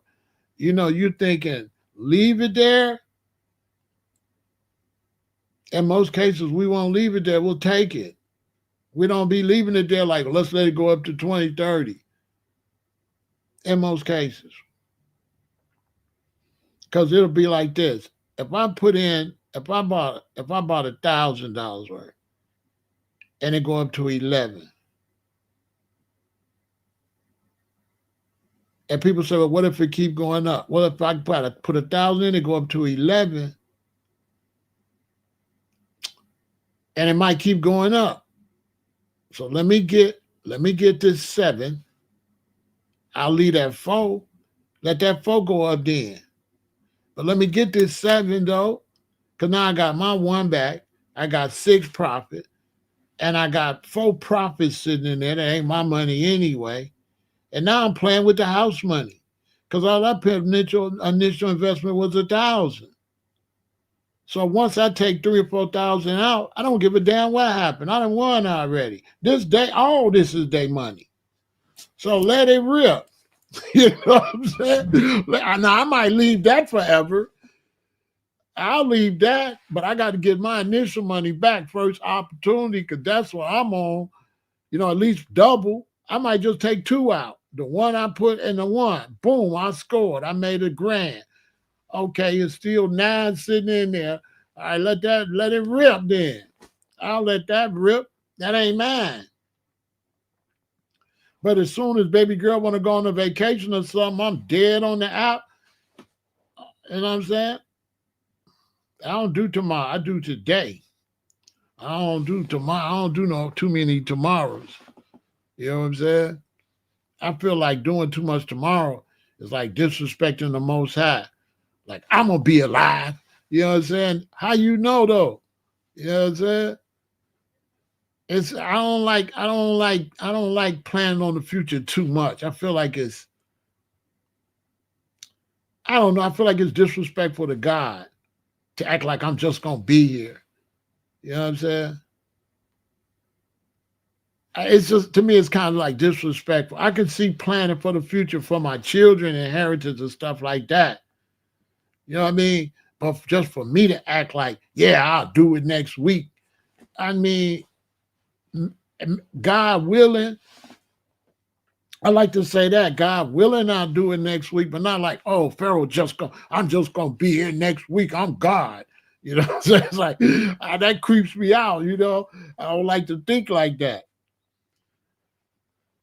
I like to wake up every day like, oh, I made it. Whew, thank you. You know, every day I wake up, I'll be like, oh, okay, cool.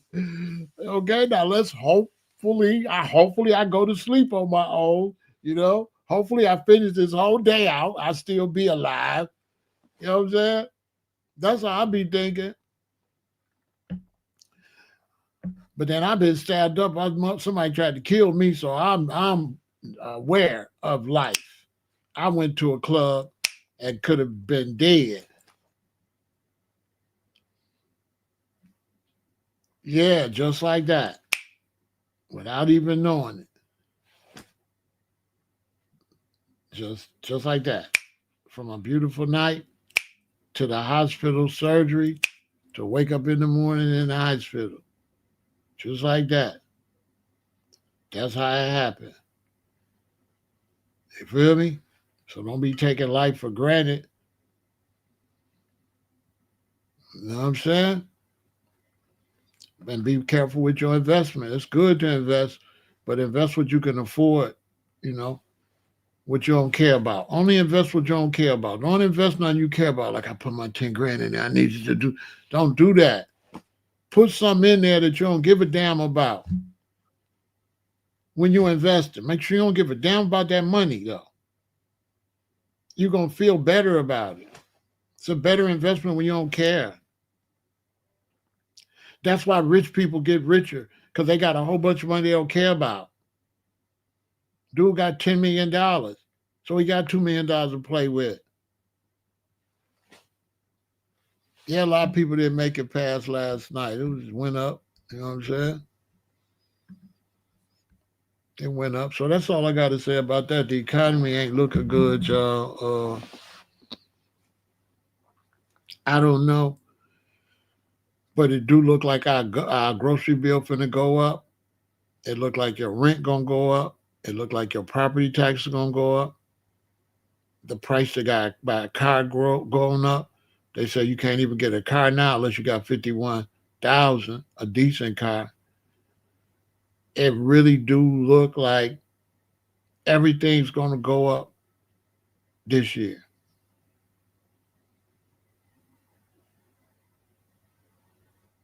It really does. You got restaurants now in Chicago saying they don't want no tips. No tips. That's how desperate it's getting. Straight up, look it up. They got restaurants saying no tips. We're not doing no tips. You don't got a tip because people ain't coming just because they ain't got enough money. They barely got enough to buy this dinner. They ain't got no money to tip nobody. They going they coming up with all type of incentives for American citizens because the money is so tight.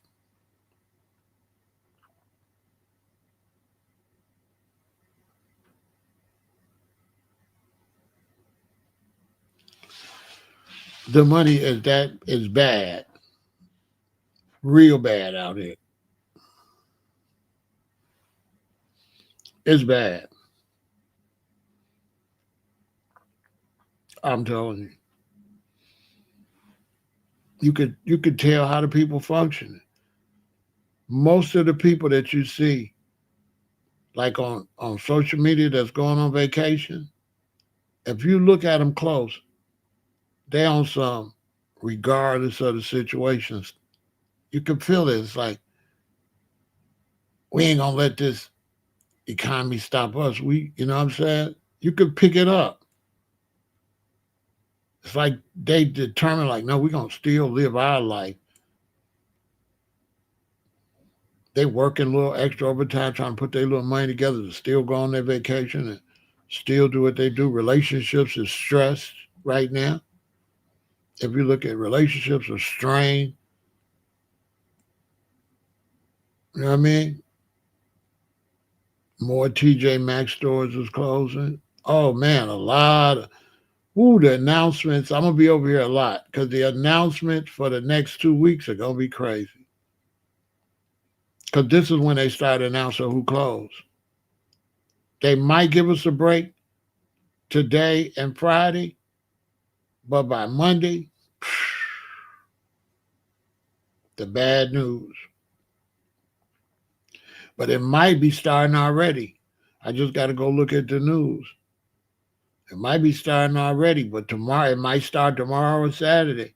But for sure, Monday, all next week, whoo, closing, closing, closing, closing, closing, closing, layoffs, layoffs, closing, layoffs. Like they trying to go up on the property tax on the homeowners in Chicago. The people is having a fit. They're like, well, that's a lot of money. Where we gonna get this money from? You cutting into our other money for our children to go to school, for our vacations. Like they cutting into your man, they cutting into people's entertainment money. All returns. I got friends that work at designer clothing. And their jobs is because they could sell $9,000 worth of clothes Tuesday, and they might get $7,000 return Wednesday. I swear to God. And ain't nobody coming in the stores. These are high-end stores. Ain't nobody coming in there like that. Nobody been coming in there. 2025 was bad. Slow, slow, slow. Slow. Friends I got that make good money, I have to loan them money for like a week. They make good ass money, but it's just slow. And they was doing their regular things they do in life, not expecting it to be slow like that. Slow.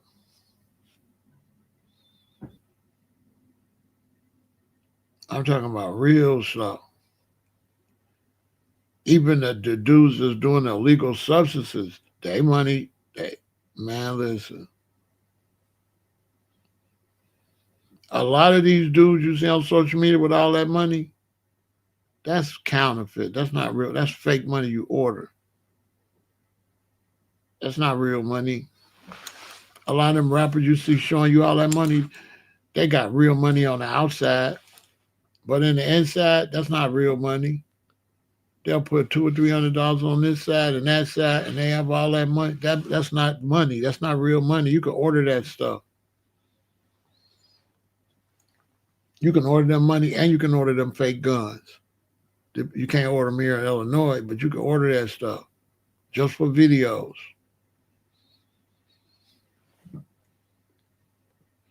It ain't that much new bills in the world.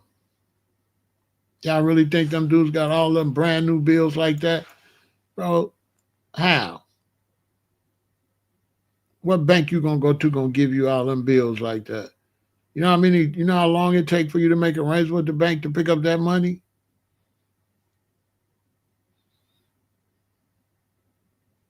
Starbucks is hurting. Yeah, they call it prop money, prop guns, prop money. The record labels is folding. Rock Nation, whatever that one is, Jay Z got. He had to restructure that. He trying to restructure that to get people to come over there because the last one didn't work. Ain't nobody signing up for that shit. Jay got over there.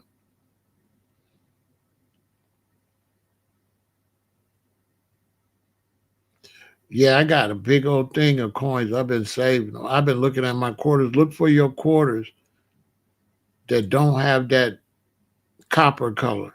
And if it's silver, it's worth some money. So start looking for your solid silver quarters. All you got to do is put them together and look from the side. I've been saving like water. I got water jugs full of coins. I got like a water jug full of quarters. As soon as it get filled up, I'm gonna take it to the bank But all you got to do is look up how much each coin costs, right? I mean, weigh. And then all you got to do is get your little scale, your weight scale you stand on. Just take your whole bottle and put on it, tell you how much you got in there. I think it was like $400 in there, something like that. It should be about $700, $800 when it get filled up. I'm trying to see what the dimes. I'm trying to see what the dimes gonna be when I fill up a big water jug with dimes. I wonder how much money that's gonna be. I'm really curious about the dimes. I believe the dimes will be a lot of money, right? Because 1/4, how many dimes take up that space? So, hold on.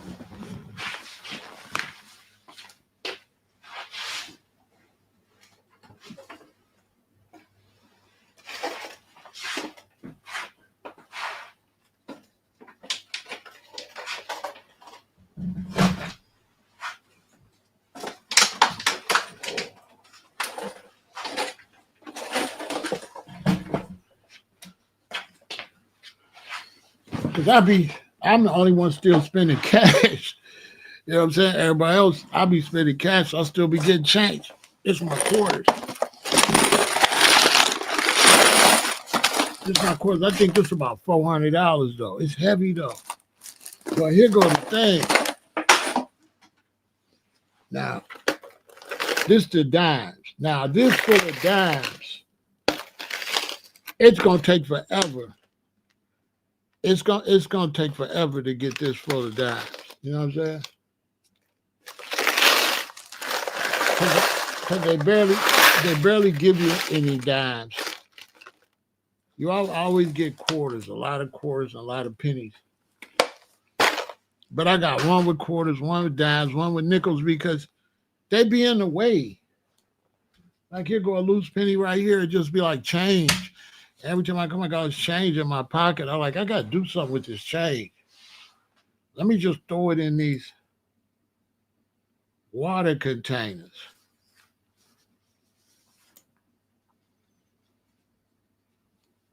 And pretty soon, if they ban them, they're gonna all be worth a lot of money. But certain dimes, I'm watching this. I got this one dude on Instagram. He a coin expert.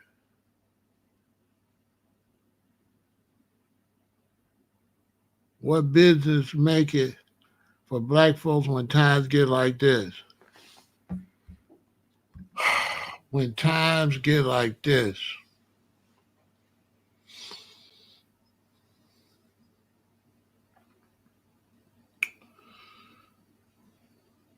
uh,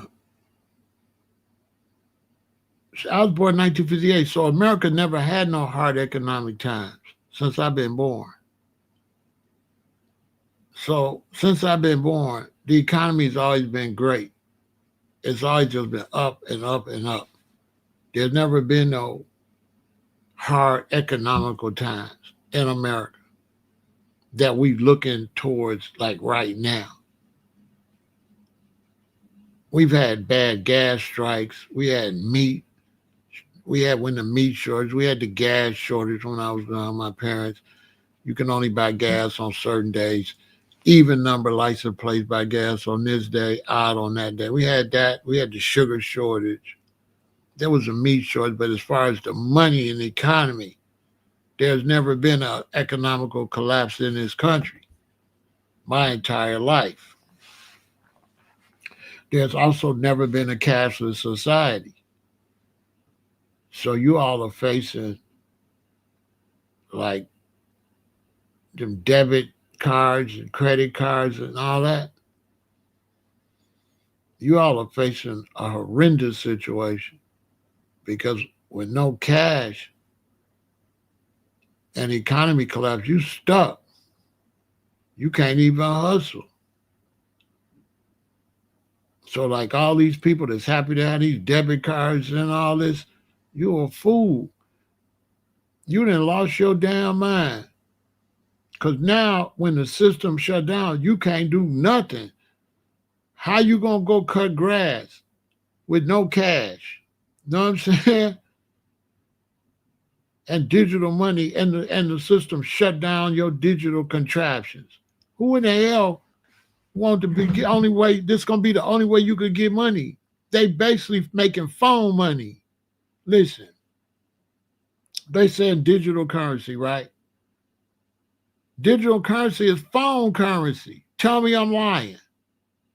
Cause ain't nobody walking around with no laptop. So where's all the digital stuff being done at? On the phone. On the phone is the bank. Think about it. Digital currency will be phone currency until they put that microchip on you. But then that microchip might not just be a microchip because they talk about putting some on you where you could talk on your phone and everything without no phone. They talk about putting your whole, making your body like an android.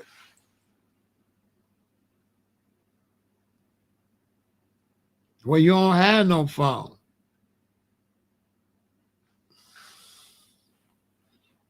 So with no cash, you can't even hustle. You can't even sell ice cups because you ain't got no way to do the transaction. The kids ain't got no money and you ain't got no electronic device. They ain't got no, you can't sell shit. They trying to put everybody out of business and make you a slave. They trying to make, they going to make everybody a slave to the system.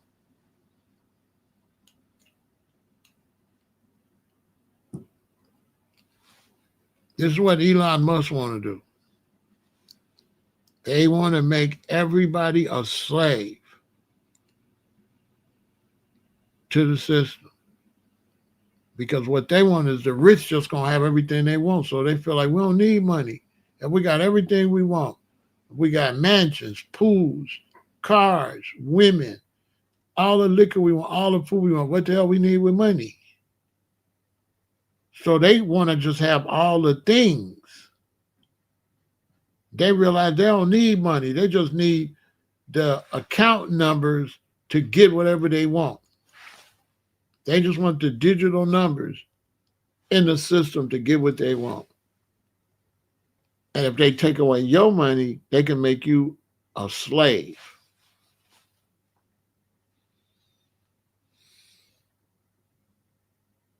China's way ahead. They're doing it. They're doing it big time. America want to do it too.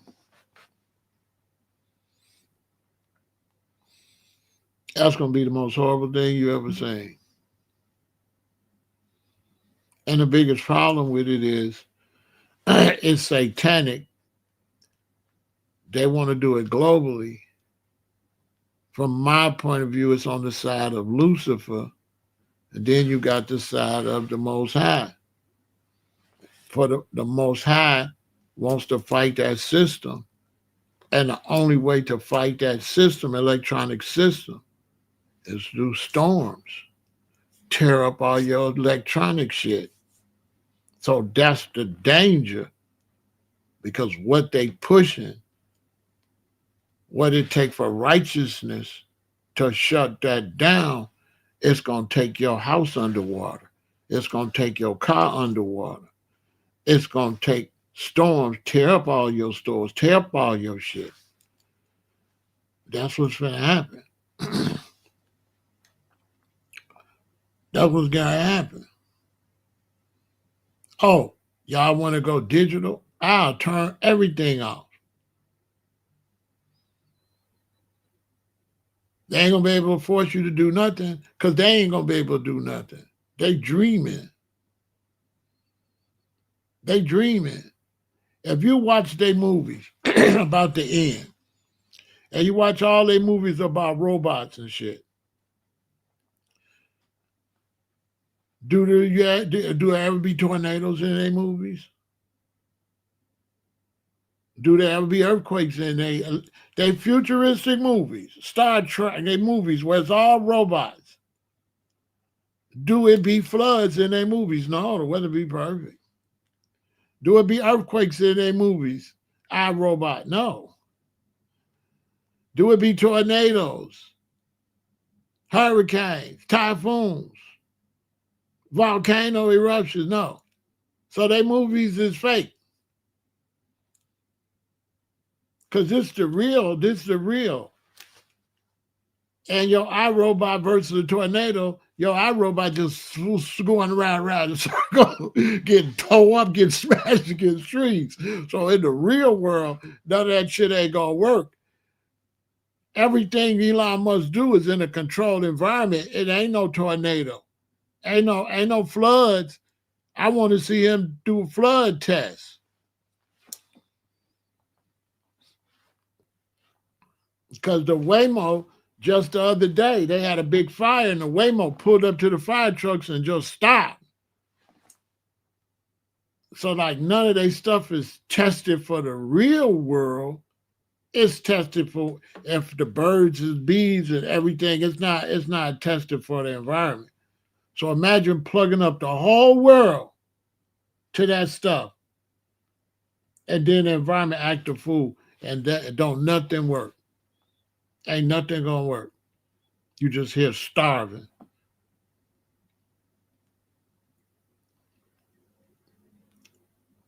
Because I'm not scared of them. I'm scared of the other side, they opposition. The righteous side is the one I'm scared. I ain't scared of them. That junk ain't gonna work. What I'm scared of is the punishment for playing like that. That's what I'm worried about. That's what I'm worried about. The price they gonna pay. Because in order for them to bring all that stuff, they got to totally abuse nature. It's impossible to go into a computerized, mark of the beast, robotic future without totally destroying the planet. It's impossible. You're going to have to throw off the environment to pull it off. I'm on some whole next level. Some people probably don't understand what I'm saying. You're going to have thousands of satellites going around messing up the atmosphere, or it ain't going to work. And then what's going to be the results of these satellites and all these wires and shit? How is nature going to react to this anti-natural stuff you're going to have for this shit to work? See, this is what nobody thinking about. That stuff not going to work in a natural environment. You're going to have to ruin the environment for that to work. And what's going to be the results of you plugging up all this shit and ruining the environment? Y'all already know what's going to be the results. Everybody going to be underwater, flooded, earthquake. Everybody going to be under natural disasters, and none of that stuff going to work. So now when you're in an emergency situation, what good is all that stuff that they told you was futuristic? None of it's going to work, including your phone. So now what? You've got rid of all of your original stuff you use for survival for a bunch of electronic junk that in the case of emergency ain't going to even work.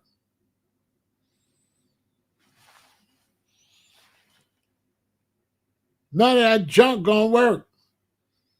So now you don't know how to start a fire. You ain't got nothing survival. You got no survival gear. You don't know how to make it on your own. You don't even know how to strike a match because all you've ever had in your life was a lighter.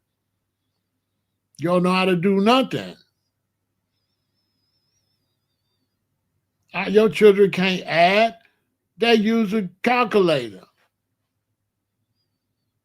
Give them a pencil and a paper and tell them what's 149 times 5. I bet you they can't do it.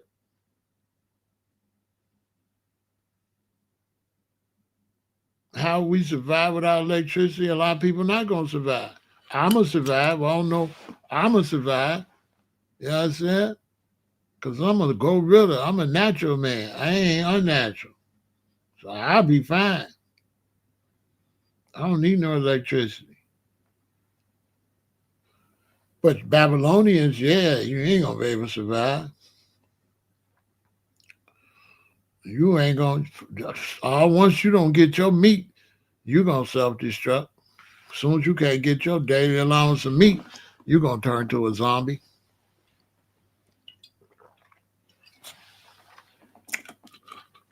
As soon as you can't get your meat, it's gonna be like the dawn of the dead. You're gonna start talking about people taste good. Or you're gonna get you some meat. You're gonna see what you really are. You're gonna see what you really are when this collapse. You know what I'm saying? When this collapse, you're gonna see what you are. All the people hunting all that, it's only so many animals. You done unalived all the animals, so it ain't enough animals to survive off of. It ain't enough deers and stuff to survive. You done already unalived them. You done already tore up all their natural habitat, build houses every damn well. They were showing in Africa how Africa used to just have animals everywhere. But since they developed Africa, they got rid of all them animals. I just watched a special on that. You know what I'm saying? I just watched a special on that Africa, how many animals is gone because they developed Africa and messed up the habitat.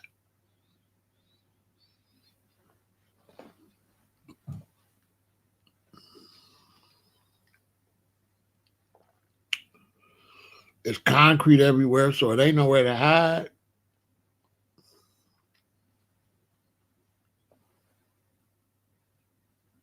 And the place people that do live in nature, everybody gonna come there. It's gonna be safer in Chicago than it's gonna be in Mississippi, Alabama, and all that, because everybody gonna go there, and ain't nobody gonna be in the city. City gonna be empty, for real. The city will be dangerous at first, but they'll all go to the wilderness. And those that know how to survive in these buildings in the city will be fine. Because they all, I know a dude keep talking about move down south. I'm like, bro, down south is going to be like the dawn of the dead. Everybody going to come down there. It's the first place they going to go. Where they think the wild food growing at. Mm-mm. That's a whole nother video. When everybody run this way, you better run that way.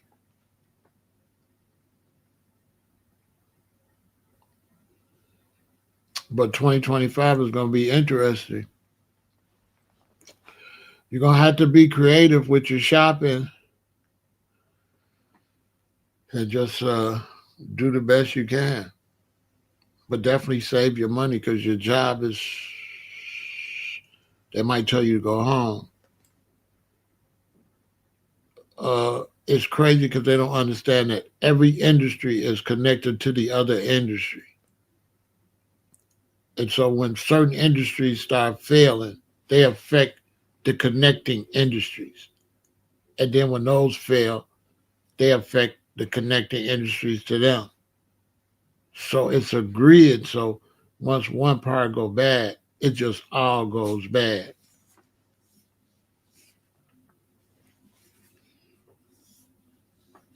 And Americans are not going to be used to uh, these problems with the economy. Now, this is not absolutely doom and gloom. Maybe something could happen. Maybe. But I don't see how at this point. I just don't see it. I see Trump as a person that makes moves based on emotions, but I don't. He's not futuristic. So he's a person that don't think he's making good moves, but he's not a person that look ahead in the future, like what to do after he make the moves. What is he going to do now that China's not going to buy nothing and these farmers have lost all that money? What is he going? How is he going to offset that? And the Chinese just so happen now to be doing all they selling in South America. I told y'all all of this. I I talked about all of this to the point where the powers that be was watching me and they demonetized me. I know why. I had to take many of my videos I took down and put them on a hard drive for future generations because I was just saying too much over here. But I told y'all all of this. All of this is coming to a head because China's doing all that soybean business down there. Venezuela got all that oil and all that land down there to grow all these fruits and vegetables, while American land is getting ruined. And man, it ain't looking good. It's not. I'm telling you, it's looking crazy. Just think. America's down there now, Venezuela, attacking Venezuela right now as we speak. What's the odds that at the same time China's buying all their stuff from Brazil and Argentina? And America ain't making none of that money. At the same time, they're drilling through the Panama, getting so they don't need the Panama Canal, and drilling and digging up right across so that everything can be transported on the other side. So they're doing business on the east side of South America. They're going to drill all the way through so they can do business on the west side, which is going to be closer to China. See, this side that the Panama Canal is doing is good for Europe. But then you go to Europe, then you go around. When you go around, then you come up this way, it's best for China and Asia. So with them drilling across South America to put a port on the other side,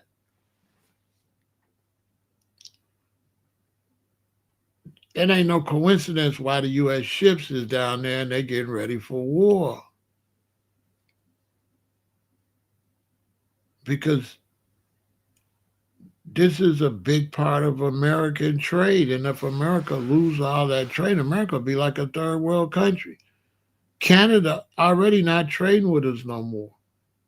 And Canada's going to skip and go down to South America and trade. Trade with China, trade with Europe.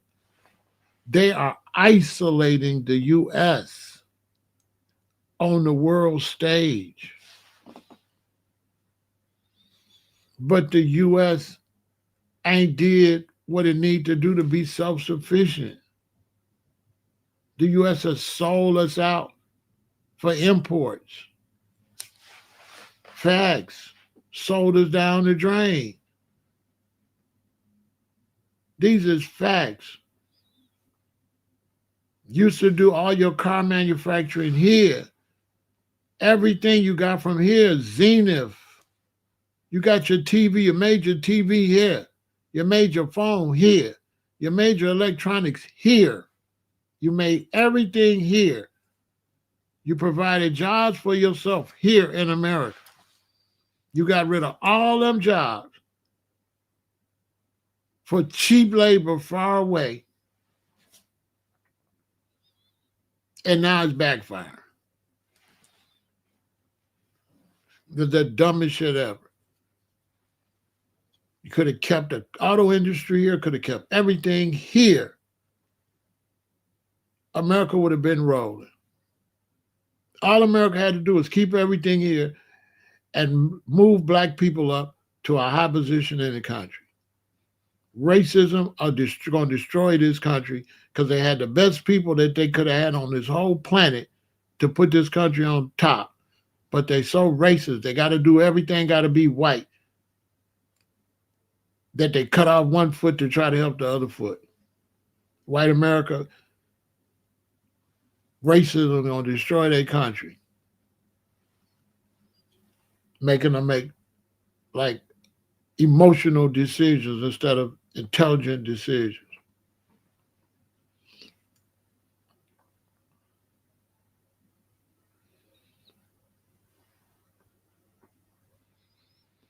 If a country wanted to just really destroy this country, like China, and went and built a whole beautiful place and just brought all the black Americans there, and it was beautiful, and we was living, America would fall immediately. If anybody take the black Americans away from America, America will fall immediately. It'll be over. Sports, gone. Music, gone. Art and all that, gone. All the technology that we come up with is stolen, gone. Our economical value, gone. Gone. Trillions and trillions of dollars, gone. Transferred to somewhere else where they let racism get in the way of the money.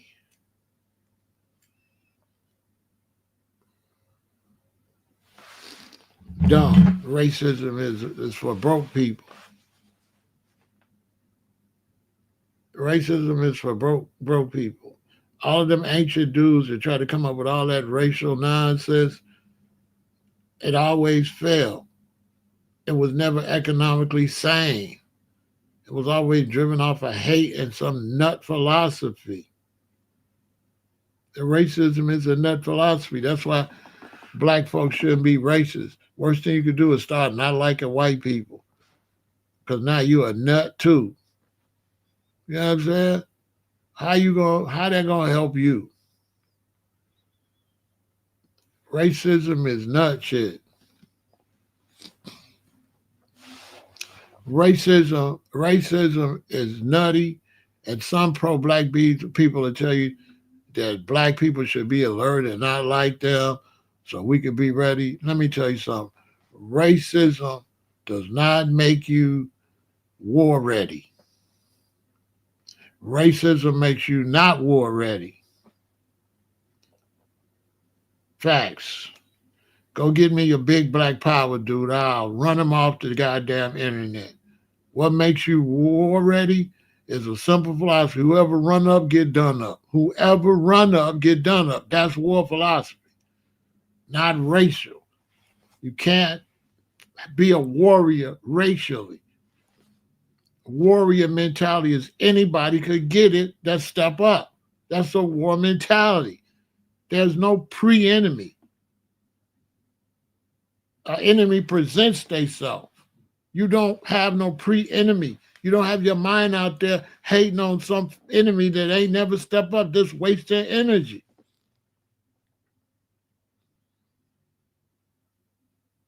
Tell the black power dudes I said that. They doing all that reverse racism, ain't building shit.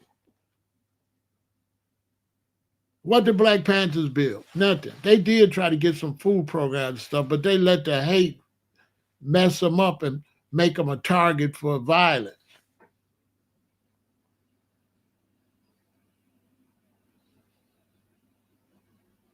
Like, I love Chairman Fred, but he overweight. He ain't even taking care of himself. How you gonna help us? And he too fat. Fat revolutionary. That's Fred Jr. That's my man. I love him, but not more than my subscribers. I don't like nobody more than my subscribers.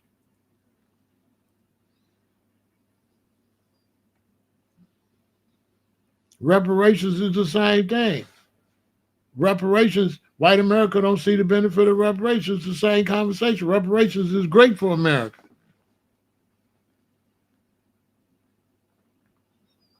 When you get black race baiters in reparations, they do damage.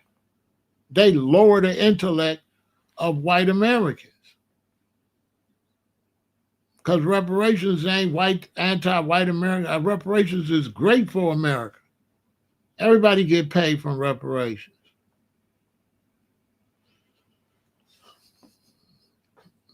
Anytime you dump money right back into your country where you at, how you gonna lose? So if I take money from this side of the room and throw it over there on that side of the room, I lose, and it's laying right over there. Come on, man, keep it real. A lot of our people that's pushing reparations, they ain't doing it right. They ain't teaching white America the benefits of reparations. They making it too uh it's too hostile. It's too us versus them. They're not bringing the science to the real deal with reparations, the economical science of the value of reparations to everybody in the country.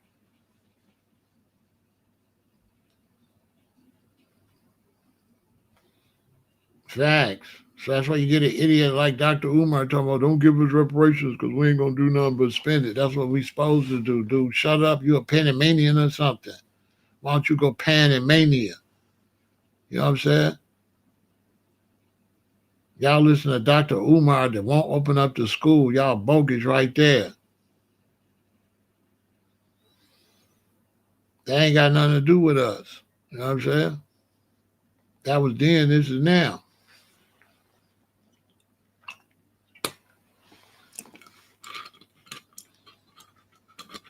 The Jews and Japanese reparations can't do for this country like ours would do. Our reparations be the best thing ever happened to the United States of America.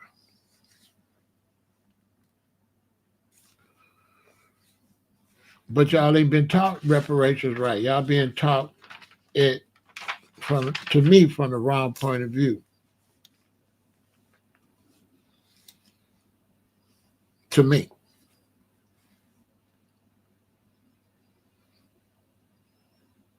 Reparations is being taught to separatists and ain't being taught from a United States point of view. The United States, foundational Black Americans, reparations, and how does that affect the U.S.? Ain't nobody dealing with that.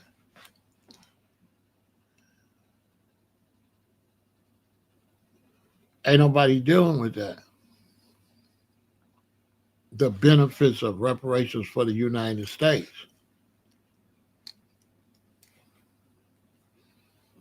They ain't dealing with it correctly.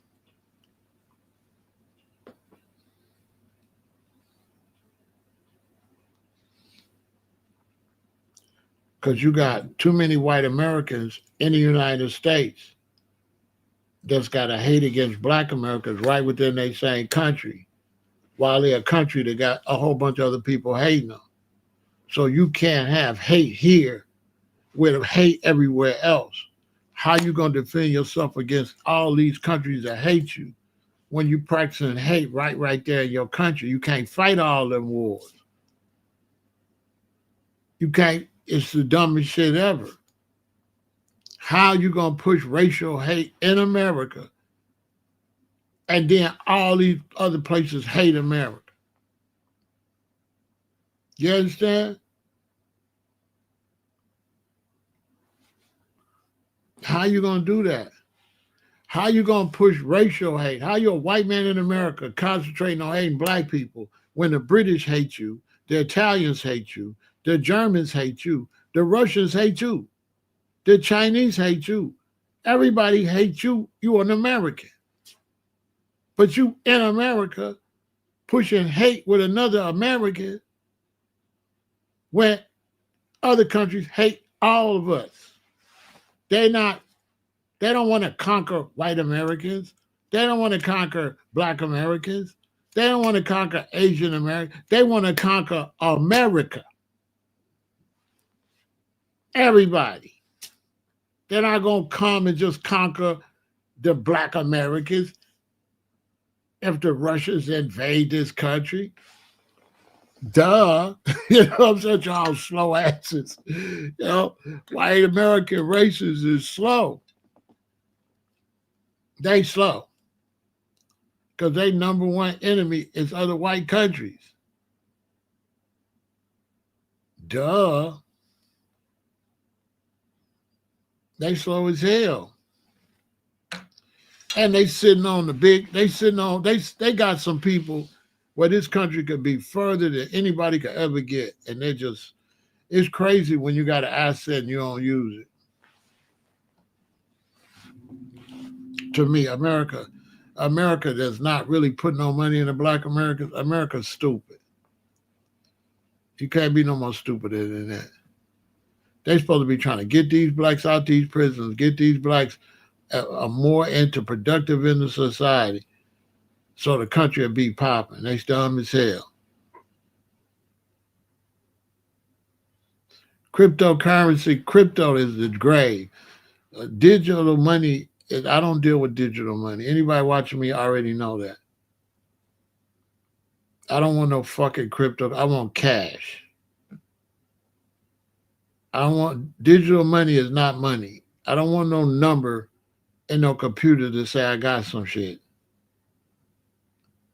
I don't want no number in a computer. There's no such thing as digital currency. That's a number. That's not currency. How could something digital be currency? Think about it. It's an oxymoron. Currency is cash. How could I go on this computer and look at a number and call that currency? A digital number. See, that's big brother, Mark. That's big brother. That's brainwashing. A mom could put you a number and tell you that's currency. How the hell is a number on the screen currency? Hold on. Maybe I'm tripping.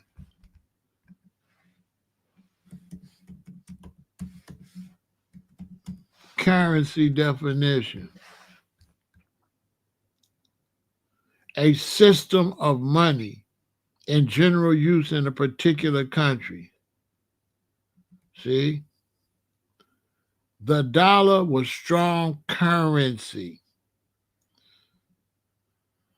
See how they play? The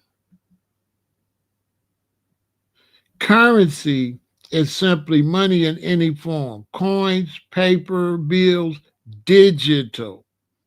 See, they lying? You see how they go and they add updates to their definitions? Now, if you looked up currency 20 years ago, it wouldn't say digital. This is part of the brainwashing. It would say coins and paper bills. They added digital. Right? They say used as a medium of exchange for goods and services. Now, goods are physical. Services are physical.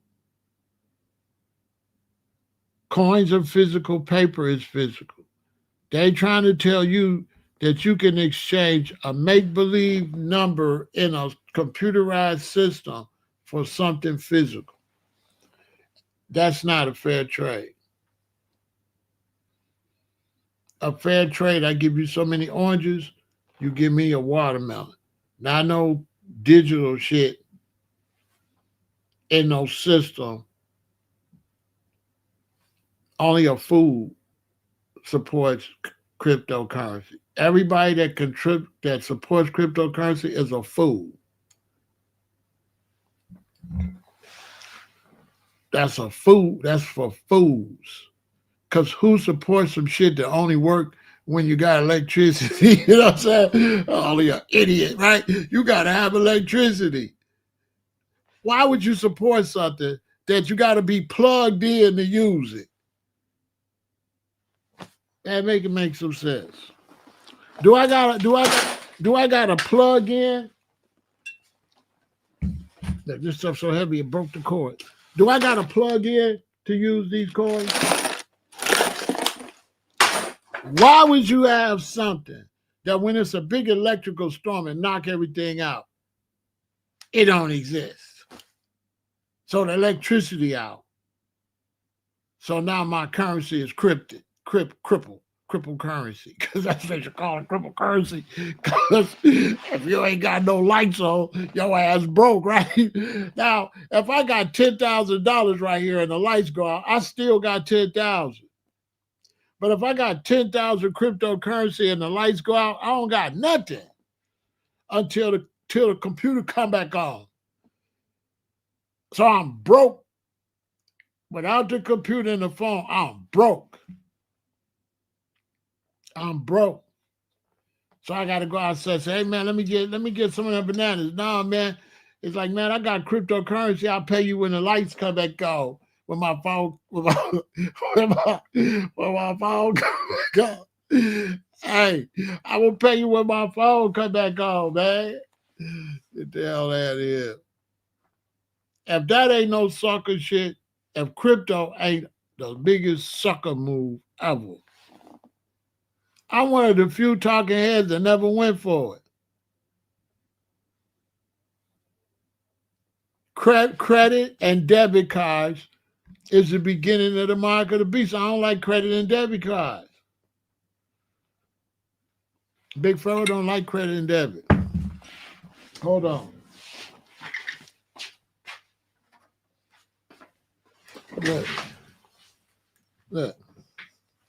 Look how many cards Big Pharaoh got. Look at all this shit they gave me. They trying to get you, boy. I got a whole bunch of cards. I got a whole bunch of cards. All right? You're talking to the realest nigga alive. I got a whole bunch of cards, right? But I tell you this though. But I tell you this, boy. I tell you this. I tell you this. I got some cash. I got cash, boy. I got cash money. I got cash everywhere in spots. This ain't all of it. I got your boy got. Yeah, let me get that. No, my phone out, but I got this 100. Wow. Okay. Oh, you don't what 40? I got you. Let me get that. No, I don't know. My money ain't in the phone. My money not in the phone. No. Anybody tell you about Big Pharaoh? Big Pharaoh got cards, and so you got cards. Ain't nothing on my cards. People that know me, that know my personal business watching this, will be cracking up. Nothing's on my cards. I pay my phone bill with my cards. When my phone bills due, they say you owe us $102. I go to the bank. I put $102 in there, and then I send them their money. Facts, anybody tell you that Pharaoh put the money on the card only when he finna send it to their goofy asses.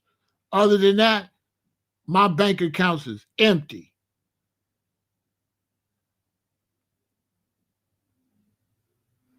Listen, my bank accounts is empty. My bank accounts only got enough money in them so they don't close.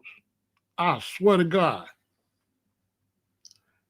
My bank accounts only got enough money so they don't close. The one bank keep telling me, bro, your shit under $50 because I need $50 in there to keep that one open. That's the which Chase. I need $50 in Chase to keep it open. And I only be having $50 in there. If something happen, they're going out $2. They get mad. They be like, bro, you can't have $48 in here, Pharaoh. You gotta have 50, you know. So I'll go put $3 in there. They hate me. They hate me. I got credit, debit, and chebit. I got all of them, but it ain't nothing on them. There's money on the credit card, but that ain't my money. That's their money. If they want to put money on there, that's them. Credit, that's their money that I use up and put it back. That's not my money. So yeah, the credit card people got money on their credit card. This Big Pharaoh, we're going to keep it real. Yeah, I got credit cards, but that's not my money. That's why it's called credit. They'll be like, hey, man, we'll give you $7,000 on the card. I'd be like, cool. So, yeah, they mess with crypto and credit and digital. Not me. If they had to wait for me to give them some money to put on their card,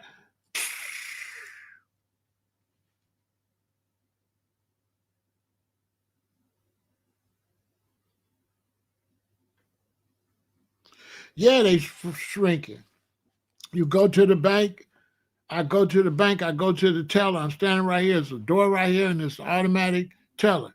And by the time I get my transaction, 5 people then went to the automatic teller. Then they got another automatic teller inside, and they ain't got nobody working in the bank, like one lady, maybe 2. And then if you go to the bank, you want to open up a bank account, they don't got nobody working in the bank. Finally, somebody walk up and say, "Can I help you?" Say, "I want to open a bank account." They tell you, you got to make an appointment. You got to make an appointment. Yeah, they be wanting to send you interest, but they just give me the money, and I ain't gonna pay them anyway. They don't give a damn what they talk about. I'm a gangster, so they can put a lot of money on there. Cool. If I go use it, if I feel like paying them, I will. If I don't, I won't. They say, "Well, you got bad credit." I'm like, I'm a bad man. Okay. I don't care nothing about your credit. What is you talking about? I got bad credit. I'm a gangster. You know what I'm saying? I cash and carry. You know what I'm saying? Credit. Come on, man. Where the gangsters at? I don't got no credit. No, I don't credit. That's what you get a wife for. She got good credit. Let her go buy the shit. You know what I'm saying? Well, the gangsters ain't no more gangsters. All the gangsters passed away. It's so hard to say goodbye to yesterday. But I don't do no credit. That's why we bought all hoopties. You know what I'm saying? We don't buy no new cars. We buy old caddy, put some dates on it, fix it up. We don't mess with the system, man. Buddha Baruch done told y'all the system is a fraud. No. Yeah, where the gangsters at? They don't exist no more. They all is so hard to say goodbye. Yes, this is a song for the gangsters. They all the G's and buried all the G's. They said, "Well, Pharaoh, how you get a house or anything?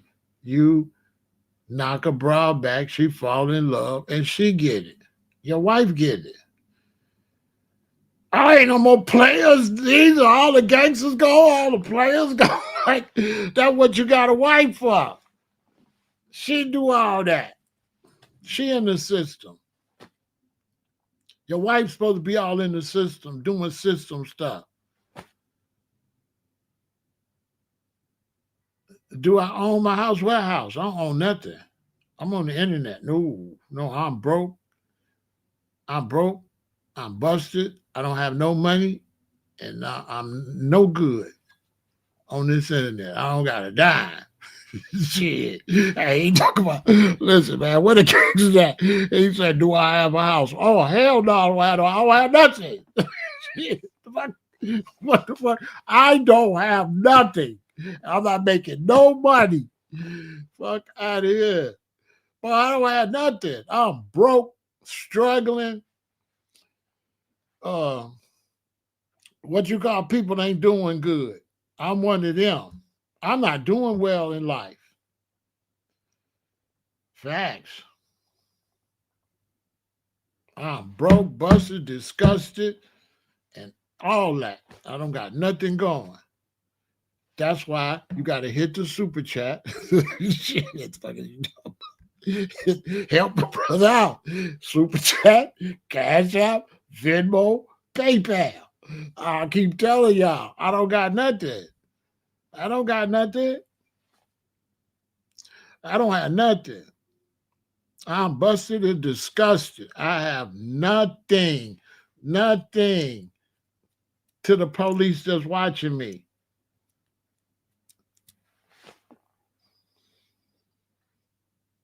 I don't have nothing.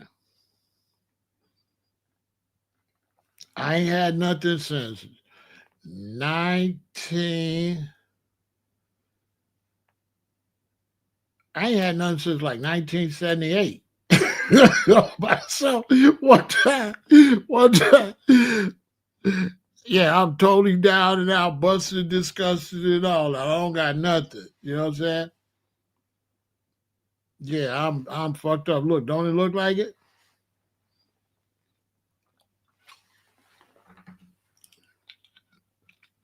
Yeah, I ain't got shit going on.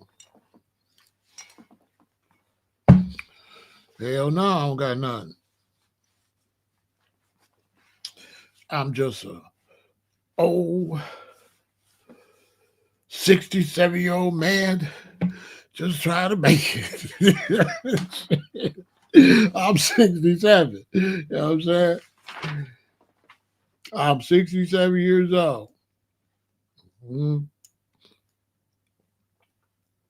I don't got nothing. I just make my little YouTube money. I always do everything the IRS tell me to do. And I just live a little regular life. You understand?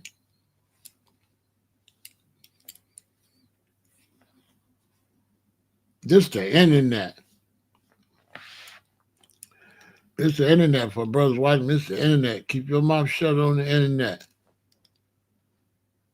Get the fuck off the internet. Just get off the internet. The internet is not the place to show nothing. It's the internet. You don't be showing a bunch of stuff. These strangers. You don't know nothing. You ain't seen nothing. You ain't about nothing. It's the internet. You know, went on there. You done showed them your Birkin bag and stuff. Went on vacation. They kicked your door in. Took all your stuff out your house. All them housewives, women, all these people get on the internet showing their wealth. That's the dumbest shit ever. It's the internet. But you don't show nobody nothing on the internet. You don't know nothing, you don't see nothing. Money is not to flaunt. Money is to live your life. Money is not to flaunt. Money is not to show you doing better than nobody. Money is just to survive on. Then you done took money into a clown shit where you trying to show how much money you got compared to somebody that don't even give a damn about how much money you got. Don't nobody really care like that. So what you showing off your car and all that for? What you want, a cookie? You don't get nothing from showing off your wealth or for being wealthy in no kind of way or showing off no prosperity. You get nothing from it. And then in the world where you getting money or you trying to get somewhere, you ain't interested in nothing that don't pay. So if you want to call me broke, I'm cool with it. Now, if you want to bet me $10,000, if I can show you a certain amount of money, now we talking. Okay, now you got 10, you got 10 racks? Cause I might prove some shit. I might prove some shit for 10,000, but for free, bitch, fuck you. I ain't showing you shit. Oh, I don't even know you, nickel. You know what I'm saying? I'm not showing you shit. Who is you? Boy, get the hell out of here. But that's another. That's I'm trying women either. Boy, I'm not. A woman gotta take me regular. A woman can't take me based on what I got economically, because I can't trust her. I can't trust no woman when she see money. This for the real players out there. Take that jury off. Get you like, even if you got a really nice car, you got money, get you like a regular car. Get you like a regular Toyota or something. Take all that jury out. And when you pick Shorty up on the date, pick her up in a regular car. No fancy, if you really like her, and see what she's standing on. Because when you pick her up with the chains and the car, You don't know. That's why all these brothers losing everything with these gold diggers. They getting these women pregnant, these women taking them to court and robbing them because you met her and you met her and you used them trinkets to get her. Then you fell in love with her, but she in love with the trinkets. You understand? When I was born in Cadillacs and shit. So when my daddy always had these big Cadillacs, I'm just driving them. I ain't number 16, 17. I'm in high school. I'm picking up these girls in dates. They ain't been in no big ass sedan DeVille's like this. So sometime I would park down the street.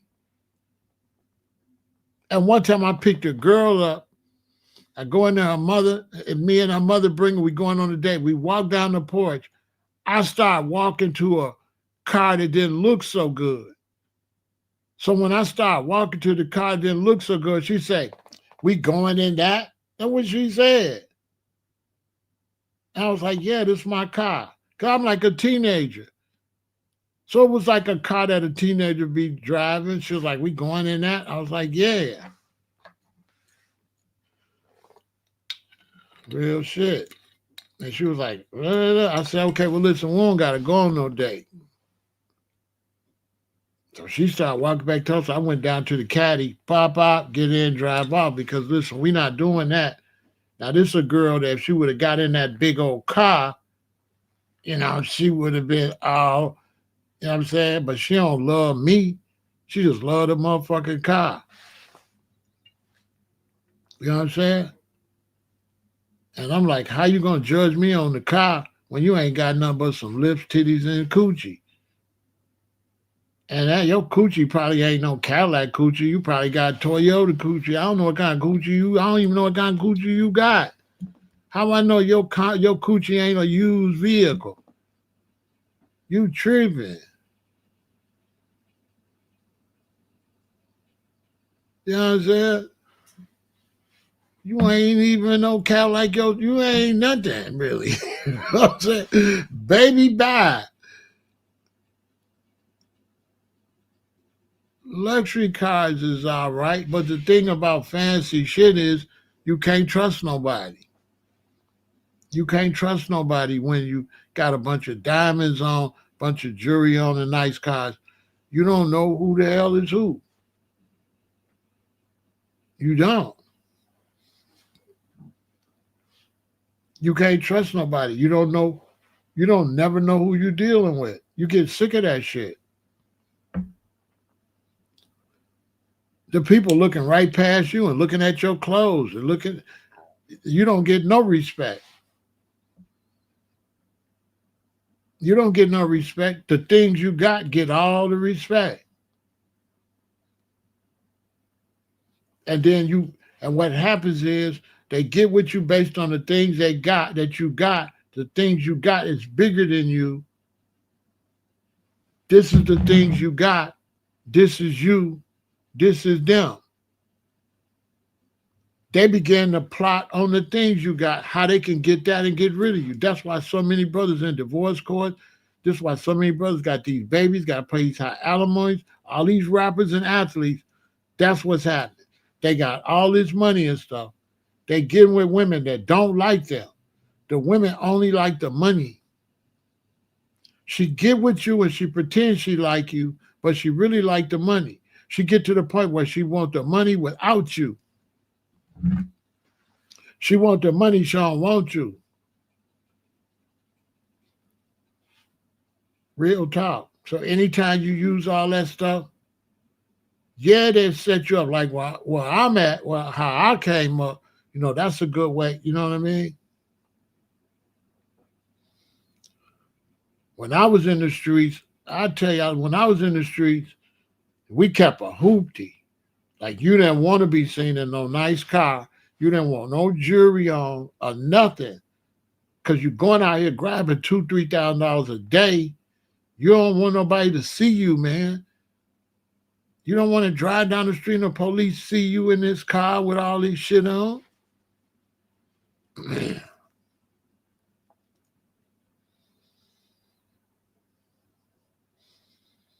That's how I got busted. I was in a brand new truck, but I wasn't hustling. I was getting stuff ready to go out of town. I had bought a truck to go out of town and vend at concerts. But all the hustlers bought that same truck. I bought mine first. All the dudes that wasn't hustling bought them. So now the police targeted me.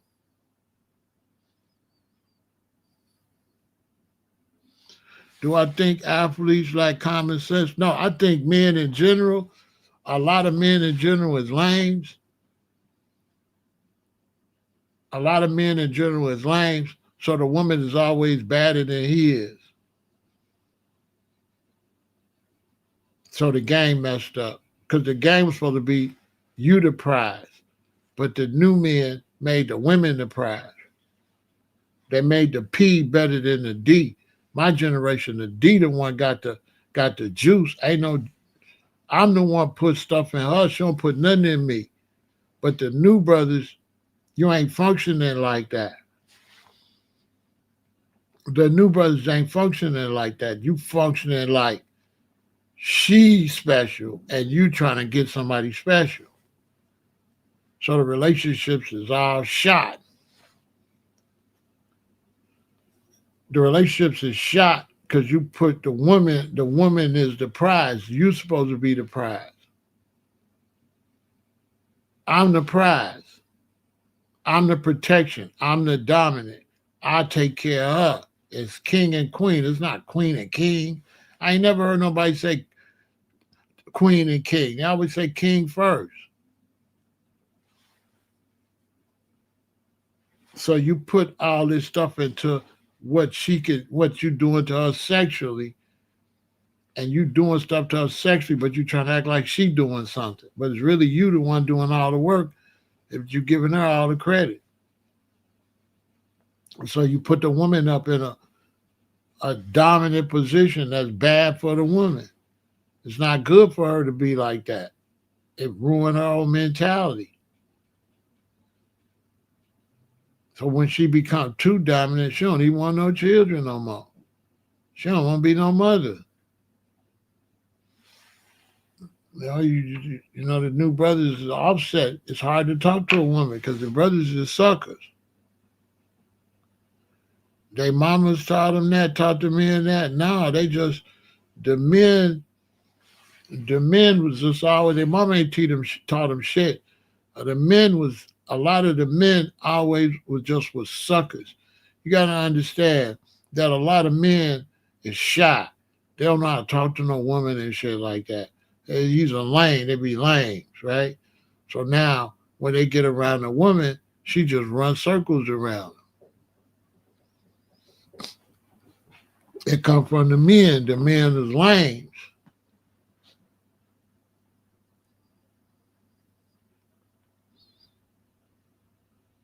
No, the men's is lames. It ain't that the mother taught them, it's that ain't no father in the house. Okay, if you got a father in the house, your mama not teaching you shit. So when you say the women teach them, that just show there's no man in the house. A lot of these men came up, if it was a man house, that was your mama boyfriend, that wasn't your daddy. That was your mama boyfriend, so he never really dealt with you like a father. So the men come up without no father in the house. They don't have no father figure in the house. They come up under women, what we call bitch made. That's how you get like that. If you come up with a strong father in the house, you ain't doing none of that.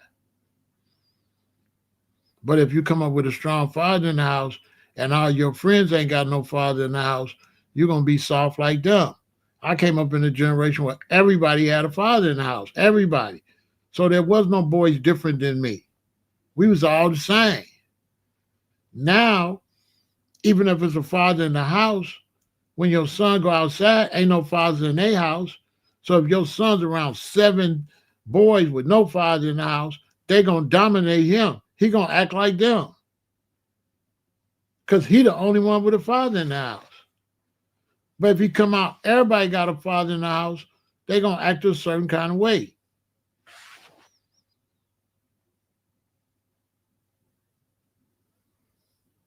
That's how everything got off,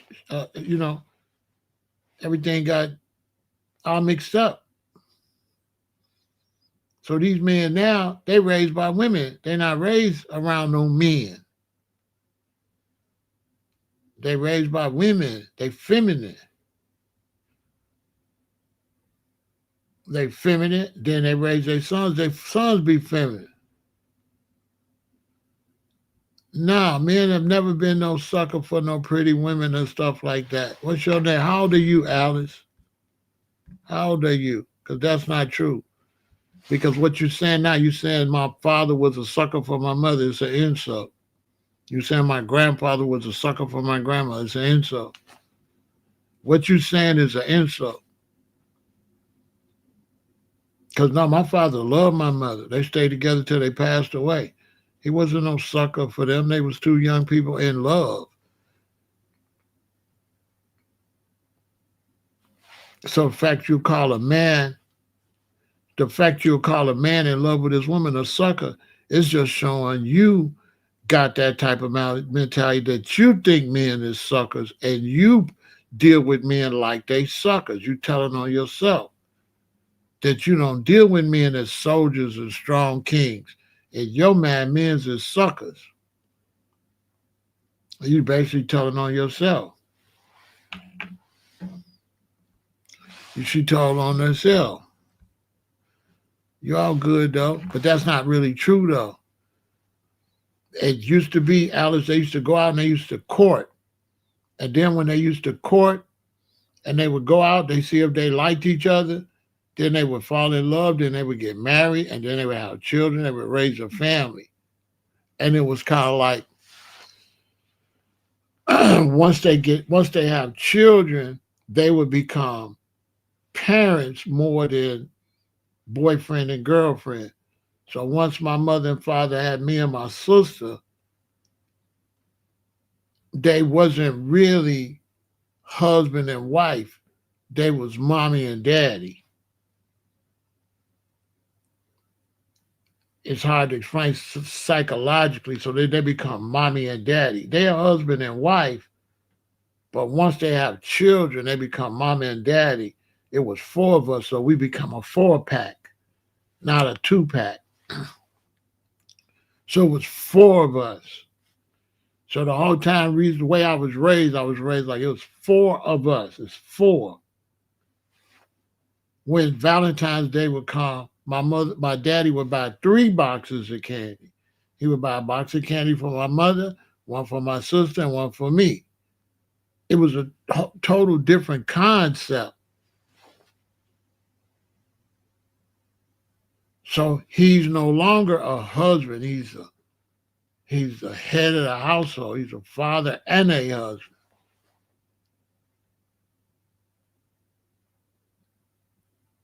And that's how everybody used to be. All the black families in America was just like that.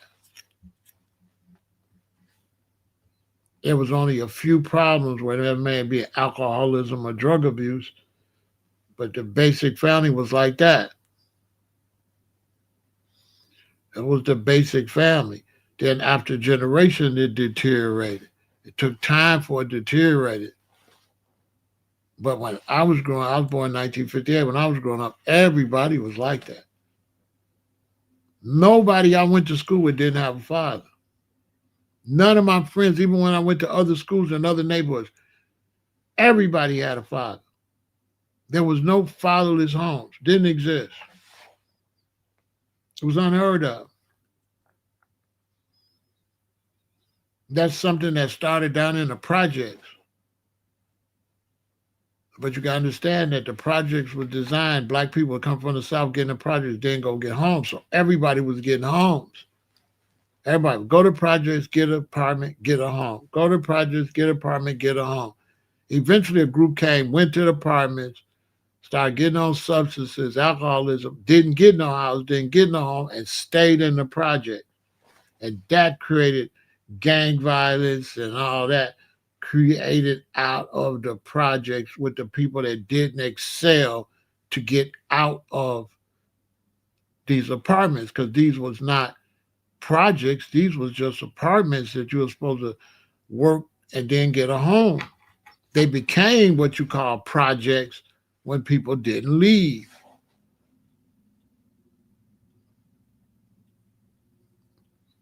Which generation started the fatherless home? The fatherless home started to grow.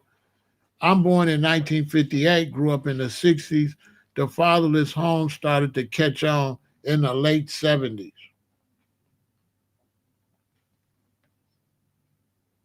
Just when they start making TV shows showing all of that, and the welfare, start saying you couldn't have no man in the house. But it wasn't really just fatherless home. It was a lack of going to get a job and moving your family out. The men began to drink too much. The men, he said, when it had started, it manifested in the 80s, but the mentality started catching on in the late 70s from the younger generation. All right, I'm born in 1958. I graduated high school in 1976. It's a long time between 58 and 76.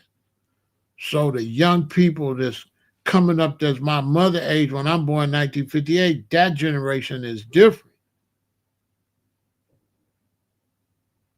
It's a long time between being born and being 18 years old. And there's a lot of different groups born between there. And so by the time I'm getting high school, there's another younger group. Now you don't see that manifest. So you say the 80s, which it would manifest in the 80s, but it started in the 70s.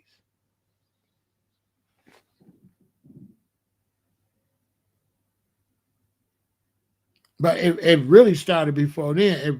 It started in the 70s, because in the 70s was when those of us that parents got out the hood, when we would go down to 43rd or 35th, we would run into the young boys from the bad families, because we used to have to beat them up.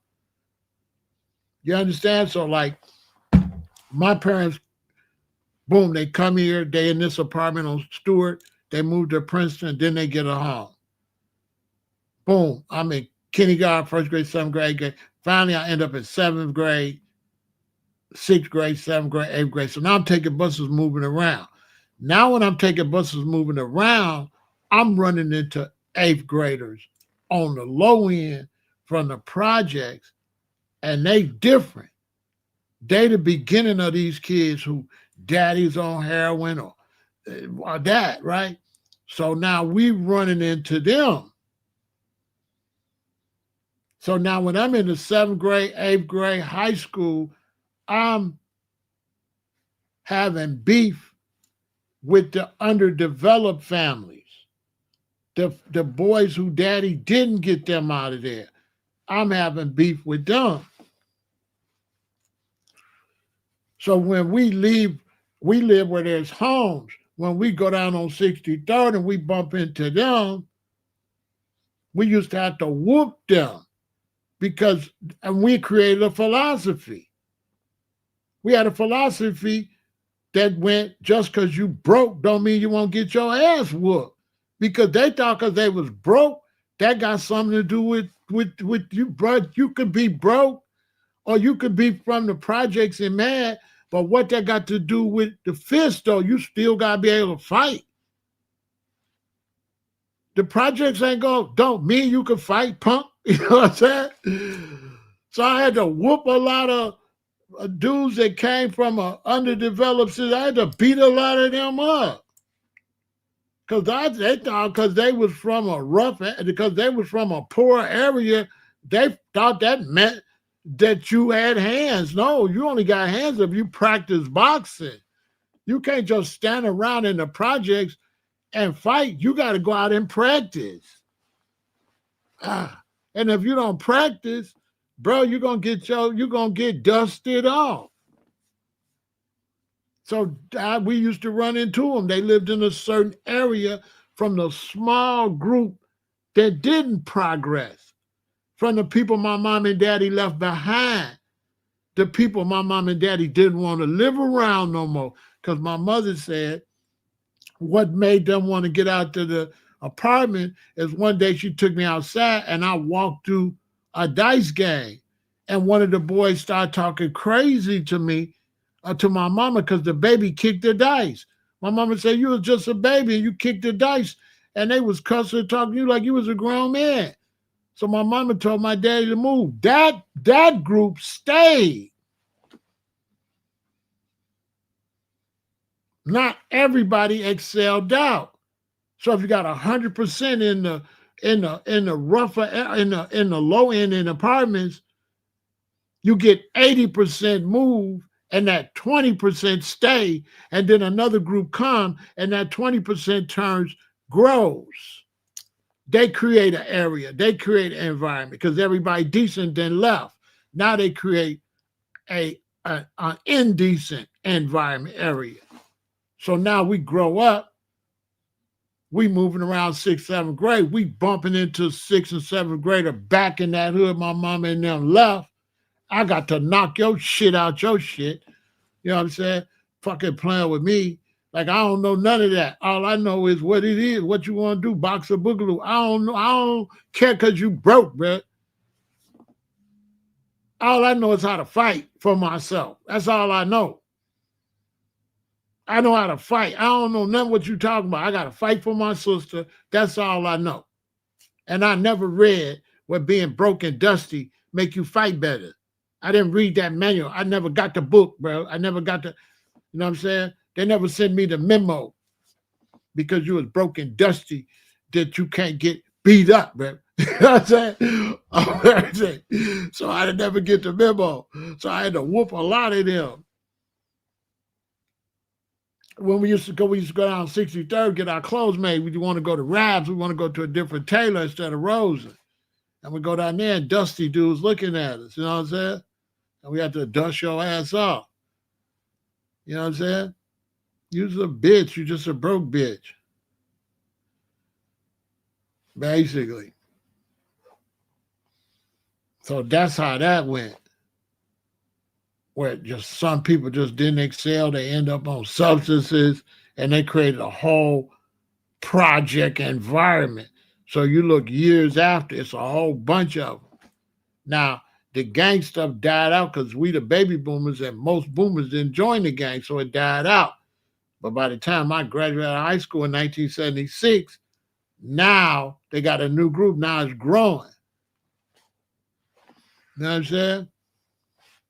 Now it's growing. Now that element is growing. So now I'm out here. I start growing dreadlocks. Eventually, I'm on the bus. I'm a revolutionary. I'm on the bus with them. I'm on the bus. You know what I'm saying? So this one now, I start growing dreadlocks. 70, 78, 79, 80. I'm on the bus with that group. Or introduce them to the nunchucks. You know what I'm saying? You know what I mean? Because now I'm a revolutionary and you still dusty and you still ain't shit. Anyway. Because nobody, you don't get no props based on your economical status. You get props based on can you fight, period. Being broke, no, that's not enough. You know what I'm saying? Being broke or being in a bad area or coming up in a bad area, no, you don't, no, that don't mean nothing. What that mean? You probably get beat up down there where you live at. I don't know. I one time, young revolutionary, I'm on the train. And it's a bunch of people on the train. So it's a dude sitting in the seat, I can't see him. He light up a cigarette on the train. I can't see who it is. I said, man, put that cigarette out. So he's like, man, who you supposed to be? Woo, woo, woo. I said, well, you better put that cigarette out or I'm a woo-wop the boo-boo, right? So we going back and forth. So I tell him, no, don't worry about it. We almost in 95th, right? I said, don't worry about it. I'm a young revolutionary and shit.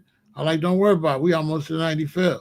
So when we get to 95th and all the people start getting off the train, this young Pharaoh And all the people started getting off the train. Now I could see dude. When I see dude, it's my boy Craig from the hood.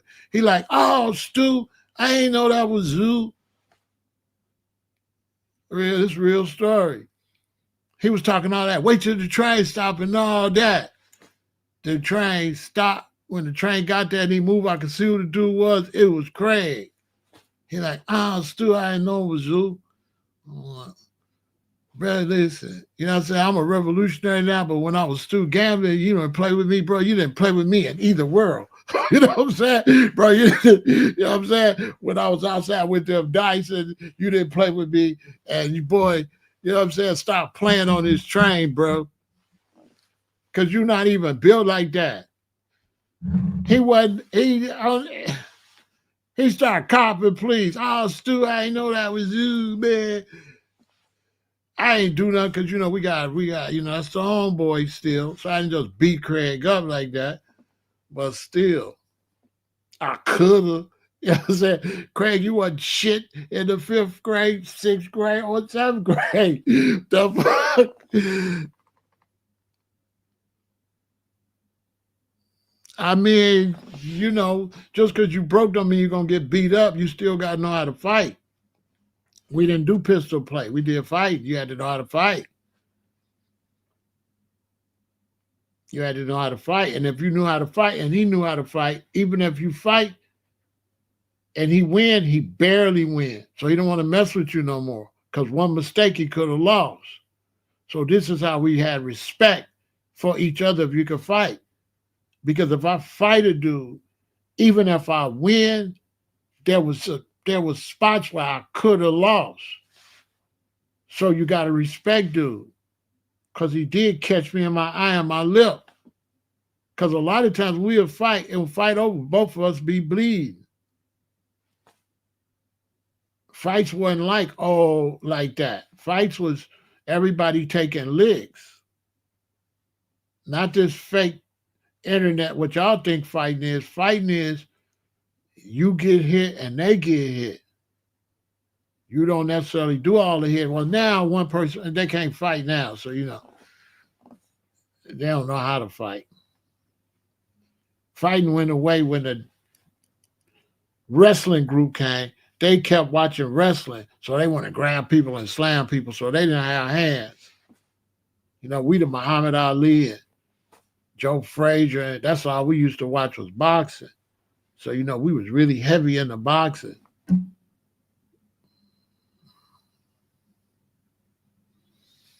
Yeah, guys that can't fight. I mean, a lot of them can't fight now. That's why they like the gunplay.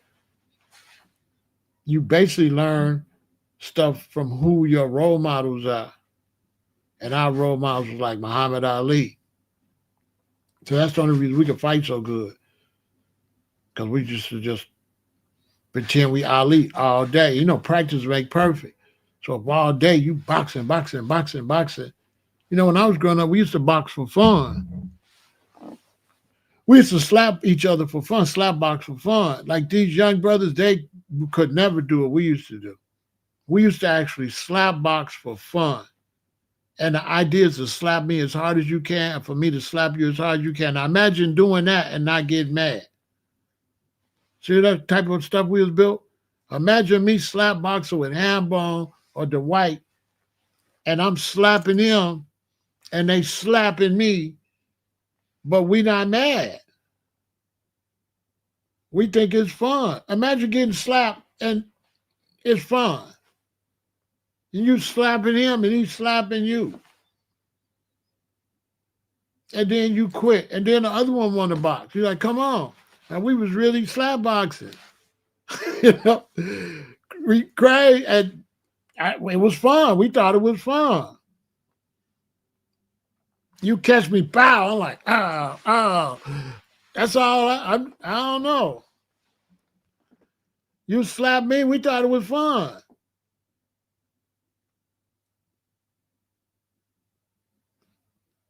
Well, the thing is, it's hard to slap as hard as you could because he's going to slap you back. So you're just trying to get the face. We wasn't trying to hurt each other because we would use the fist. So just the fact you slapping, it's really hard to slap somebody hard because we was really good boxers. It's hard to connect with dude. Dude can box. This is not like me slap boxing and you can't box. No, everybody could box. So it's a competition. It's not a slap fest. It's hard. It's like we practicing on each other. We all good. So it's not like, oh no, it's not like, oh, you just finna slap nobody. That's probably why we did it all the time. Because it was hard to slap him and it was hard to slap me. It wasn't easy to slap each other. You know what I'm saying? It wasn't easy to slap. We never fought. If you start fighting over that, we would never mess with you no more. You know, back in the 70s, if you agreed to play something and then you got mad, we would just end it, but we would never let you we wouldn't let you get in no more. If we signifying and you get mad, we just start signifying without you. You can't get in. So if you as a person get mad, we just would never mess with you no more. You messing up the fun. We having fun. You want some other shit. So if you as a person could talk about people and it's funny when you do it, but when they do it, you get mad, we wouldn't let you get in the signified. To get in the signified, in the signified crew, you had to be an official signifier. You know what I'm saying? You had to be official. Okay? You got to take whatever comes. You signed up for this. And it was, that's in the 70s. So our signified crew is no holds barred. Your mama, your daddy, your sister, your grandmama, it's no limits. We the Richard Pryor babies. It ain't nothing off the table. They can talk about your mama like a dog. We talk about your mama like a dog. This how we had fun. We thought that was fun.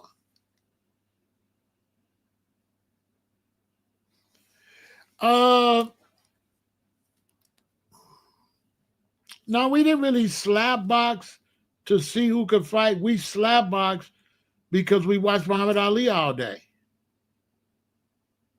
You know, heroes, when we didn't have rappers. So our hero was Dr. J, Muhammad Ali,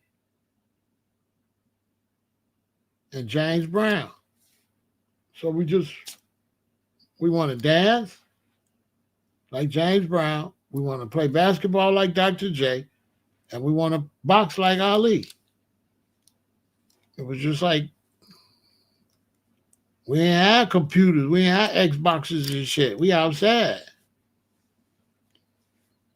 But it was nothing. It wasn't like we was trying to see who could fight. It was just fun. We really did it for fun. We really actually did it for fun, to have something to do. Because that's all we had to do. Dance like James Brown, play basketball like Dr. J, slap box like Ali, play baseball like Ernie Banks and them, play football, that's all we did. And ride bikes fast as you can. Pop wheelies, ride bikes. That's all we did all day. And then when you get through doing that, then that's the boys section. Then when it get evening time, then we start playing with the girls. So it was like early in the day, the girls playing with the girls, hopscotch, double dutch, the boys riding bike, boxing, baseball. Then when it get evening, everybody come on the block. That's when we start doing boy and girl stuff. So that's when we start playing hide and go seek, catch a girl, kiss a girl, Mother May I, Captain May I, all that. So we had like 3 sections of playing. We had the section where the boys play in the day, the girls play. You don't mix. When the street lights come on, you come on the block. Then we had games where we both could play. That was how I was growing up in the 60s and the early 70s. The girls did the basic stuff, hopscotch, double dutch, sit on the porch and shit, talk, jumping balling jacks. Pimping always been pimping. Pimping was pimping as far as I can remember. But Pimps wasn't isolated. Pimps was in a group. So there was a group, and that group would be gamblers, hustlers, other criminals. So there was no pimp group. The pimp was in the criminal group. Later, they separated pimping. But back in the day, it was pimps and players and hustlers. They was all together. Because some dudes would have gambling houses. Some dudes had hoes, like that. And so when we was little kids, we'd be up at the park playing basketball. And then you could see all the Cadillacs pull up, right? So all the Cadillac. Gail Sayers, not really, because he was like older and we was young. We was young, so we was just playing football more like teams instead of individual people. So we was just playing football just to play football. Because Gail Sayers was a little, oh, we was a little young for that. And then football wasn't big. Football wasn't big in the 70s. Baseball was the shit. Everybody wanted to be Ernie Banks, Fergie Jenkins, Willie Mays. Baseball was the shit. Football wasn't shit. Baseball was, when in the 60s and the 70s, baseball was bigger than everything. Baseball was bigger than football and basketball. Facts. Baseball was number one. We played baseball all day, every day in the summertime. Facts. From little kids. We bought our own bases. We had real bases. Not Little League either, just the block team. Straight up. May 116th for May against 116th in Aberdeen. We bought our own bases, bats, catchers close. Sometimes the parents would help, or the older boys, and the older boys would be the coach. The older boys, Ludi and them, would be the coaches, and the little boys play. And when you little like me, I'm one of the little boys, they put you out when nobody gonna hit the ball. A year later, you move up. Next thing you know, you're on first base. Like that. Baseball was way bigger than basketball. Baseball was the number one sport, especially in Chicago. Because the Chicago Cubs was bigger than anything. Nobody was bigger than the Chicago Cubs. And for black people, baseball was the biggest ever, because baseball was the first one really highlighted black people. Basketball, kind of. But basketball was struggling. Basketball didn't get big until they merged the ABA with the NBA. But baseball was bigger than life. Everybody wanted to be Ernie Banks, Billy Williams, Fergie Jenkins, because they had black players, the Cubs. So the whole Chicago loved the Cubs. Baseball was so big that when the Cubs get in the playoffs, we wouldn't have school. At school, they would bring the TV in the classroom and you watch the Cubs. Facts. They had them big TVs on the thing. You roll them. They had a room full of TVs. And I think back then, I think it was like a VHS, like before we know about videos where the teacher could show programs. And they would go get the TV. We watch the Cubs in the playoffs. All of them. But you gotta understand, with the Cubs coming up, you're gonna be your home team. You're not gonna be no other motherfucker. It's like you in Chicago and you want to play baseball. You want to be Billy Williams. You want to be Ernie Banks. You want to be Fergie Jenkins. You want to be one of the Chicago Cubs. It's go Cubs. The other teams is ops.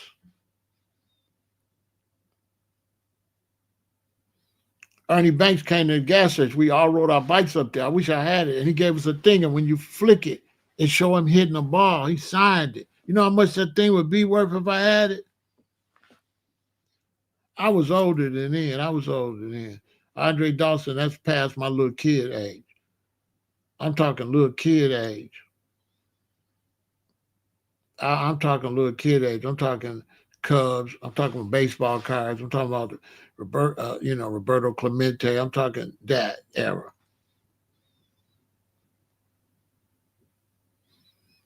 After, not Babe Ruth and them, that's too far back. I'm talking that golden era.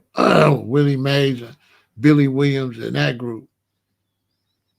Vita Blue, Bob Gibson, that group. Hank Aaron is a little later. Hank Aaron's a little later. Now we're talking Willie Mays, Pete Rose, Johnny Bench, that era. Yeah, that's later. Y'all saying eras later. That's later. Roberto Clemente is later. Now we talking the old school Baltimore Oriole. We talking the heyday of baseball.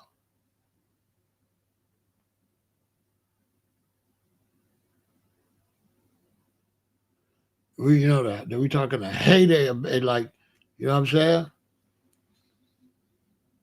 Vita Blue, that era. Yeah, Frank Robinson and the other one. It was two Robinsons on the Orioles. That era right there. That's the era right there. What we was playing. You know what I'm saying? The '60s. The mid '60s to the early '70s.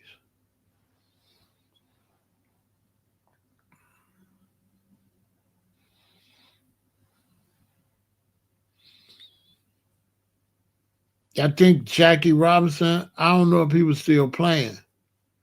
I don't think Jackie was playing no more.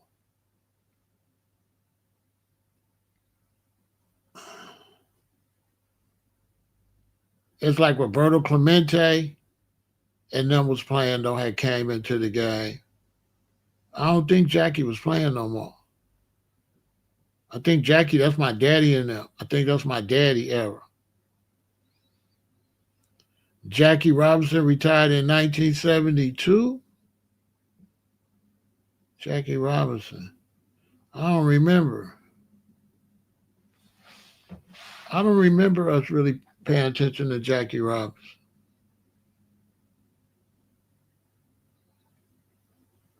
I don't remember him being a big deal.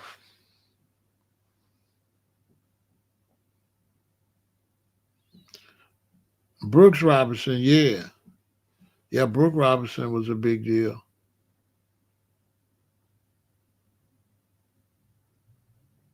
Ernie Banks, Willie Mays, that group. Sandy Koufax, yeah. Willie Stargell, yeah, all of them. Sugar Ray Leonard, yeah, that was my group for the boxing. That was back in the days we used to watch box. You used to have to listen to boxing on the radio, and you would listen to boxing on the radio, and then a big fight, and then Sunday it would come on Wide World of Sports. So we couldn't watch the Ali fight. We had to listen to it. The Thriller Manila and all that, we had to listen to it. Hank Aaron, yeah, we messed with Hank. Hank was our era. We had to listen to it. We used to have to listen to the boxing. And then Sunday it come on Wild World Sport. Another thing too, movies used to come out and movies would show. And then when the movie leave the movie theater, that next week it would come on Sunday night at the movies. So if you missed a big movie, soon as it leave the theaters, that next Sunday, the whole family would go in the room and watch it on Sunday night in the movies. So this is how Americans see movies that they didn't get to go to the movie theater to see. Soon as it leave the theater, it would come out on Saturday night at the movies.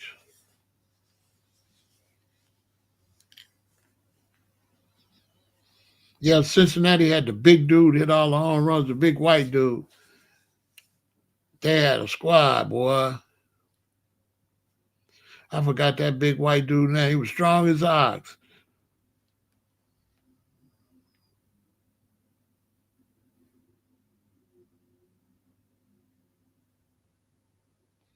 I seen when Hank Aaron broke that. I was getting a little older though. Now some other dude, it's gonna come to me. He played catcher. Who was the catcher? Who was the catcher for Cincinnati? He was a monster. Somebody Google it. Who was the catcher for Cincinnati? Johnny Bench. Johnny Bench knocked the cover off the damn ball. He was strong as an ox. Man, he was strong as an ox. He was strong. Hey, man, dude was strong as an ox. That bat looked little as hell. Yeah, Johnny Bench, he wasn't nothing to play with. Boy, we was amazing, dude. Man, we was amazed, boy. He was strong as an ox. I swear to God, boy. Yeah, in the 70s, but I'm born 1958. Y'all the ones on the wrong dates.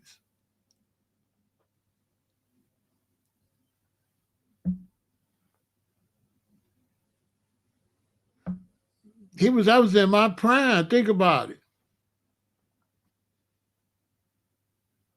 In 1970, right? I'm 12 years old. You ain't, boy, you in your prime 12, 13, 14, 15, 16. Yeah, I remember Doc, Sandy Koufax, Vita Blue, all of them.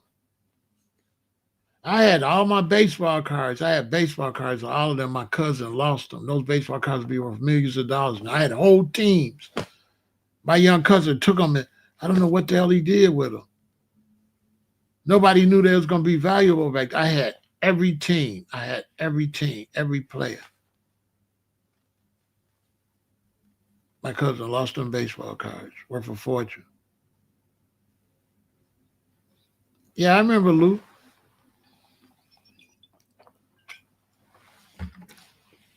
Baseball was the biggest though. Basketball didn't get big until the ABA merged with the NBA. And Dr. J came. And Dr. J the one say uh, took basketball for life support. And then Larry Bird and Magic Johnson the one saved it.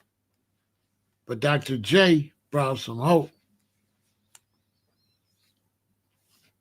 Because the ABA, you couldn't see on TV. They played with the red, white, and blue ball. We couldn't hardly see them. You know what I'm saying? I remember Sparky.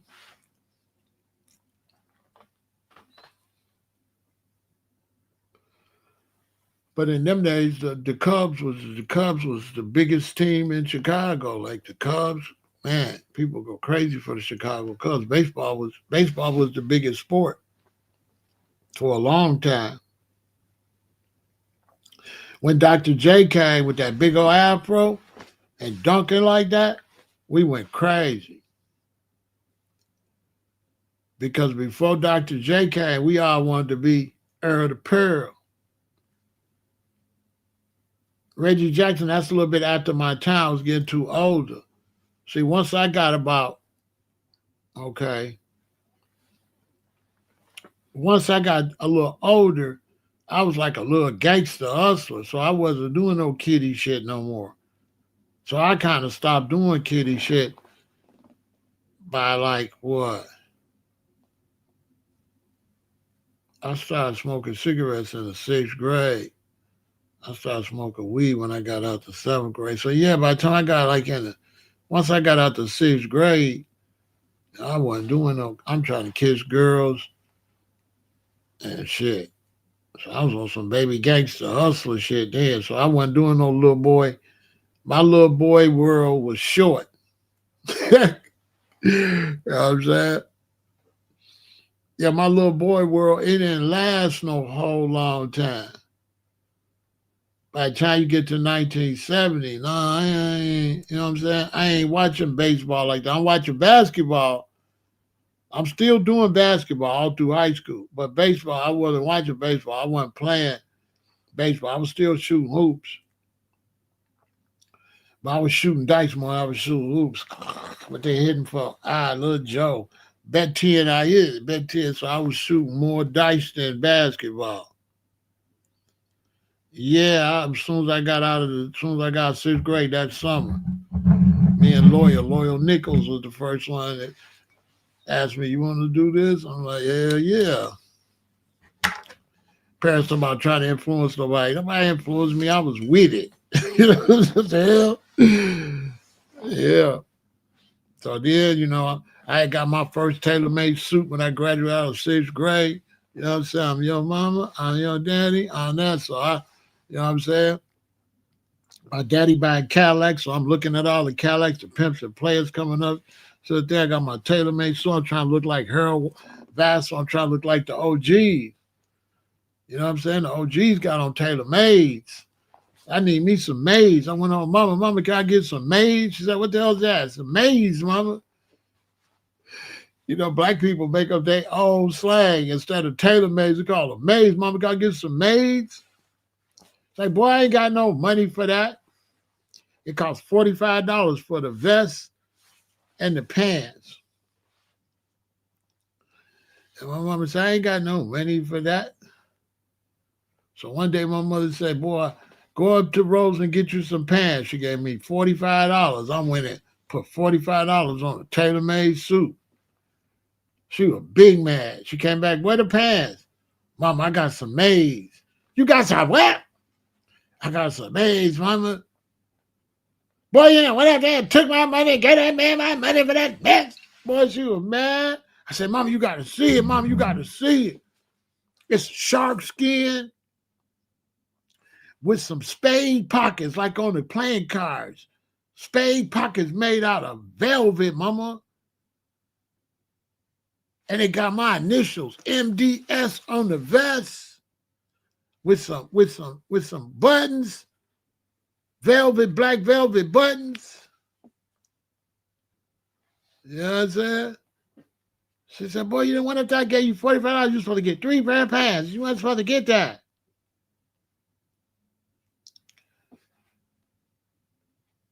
And mess my money up. Man, 2 weeks went by. Mama, you going to take me up there to get my maids? You going to take me to get my maids? Up in Rose and Edie, rest in peace to Edie. Edie was a brother that was kind of half blind, but he could sew his ass off. He was an older black dude. She's like, all right, come on. She was mad. She took me in there, boy. I was excited. My first pair of maids. I'm finna be like the big boys. I'm finna be like the Lynchman gangsters, like Harold and Fat Sam and them. You know what I'm saying? I'm in 6th grade, but you looking up to the gangsters. I want to dress like them. I don't want to dress like, I want to dress like the 7th grade, 8th grade, 9th grade. Y'all whack. I want to dress like the players. You know what I'm saying? So she went up there. I went in there. Old man, Mr. Edie said, how you doing? I said, is he ready? He said, yeah, I got it for you, young man. And he went and he got the thing out, the plastic. He came and he pulled the plastic up. And my mother looked at it. And my mother said, ooh, that's nice. I told you, Mama. I told you. My mother seen that. Boy, my mother seen them pants and that vest. When he opened that, because my mother was really into fashion. When she seen that shark skin with that velvet on, that black velvet on that shark skin, man, my mother said, ooh, that's nice. I told you, Mama. Mama, I told you. After that, she started, we're going to get you some material, and she started buying me material. We was way in Alabama. My mama, let's go shopping for some material. Get you some clothes made. Straight up. By the time I got into high school, I was, my mother was buying that shit like crazy.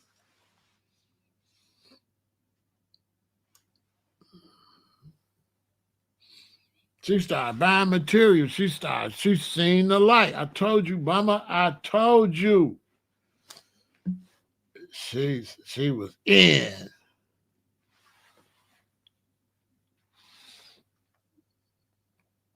To the point she bought my material. My prom suit was made. I didn't wear no tuxedo. You ain't wear no tuxedo. We're going to get your suit made. She was all the way in, boys. She loved fashion. That shit was fly though. It was fly. That's one thing I do fashion. I really could have went into that field. You know how you got different skills, and you know what I'm saying? You got different skills and stuff. Hank Aaron was all right. You know what I'm saying? But he, like I said, older. So he not in my generation. My generation was Willie Mays. Willie Mays was my generation as the number one hitter. He, Hank Aaron is like, I'm older. I'm not watching baseball no more like that. I stopped dealing with baseball by the time you get to 1971, 72. I ain't doing baseball no more. I'm only doing basketball.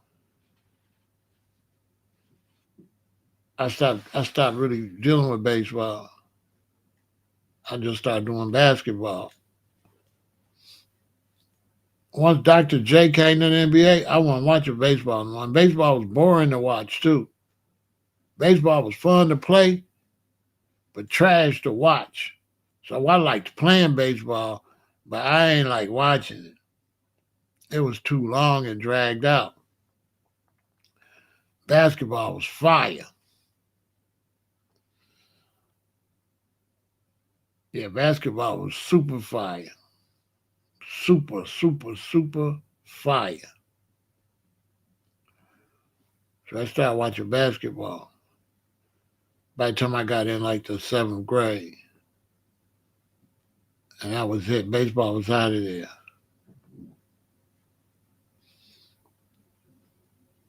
We played all the sports, but the main one we watched was basketball. We played everything though. But by the time I got in like seventh grade, I just started. I was playing basketball and football.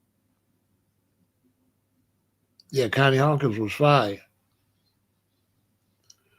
Connie Hawkins had them big old hands though. He was whirlwinding and dunking. He had some big ass hands. He didn't get no props. He didn't get no props. He got overshadowed by Dr. J. George Gervin could shoot the lights out.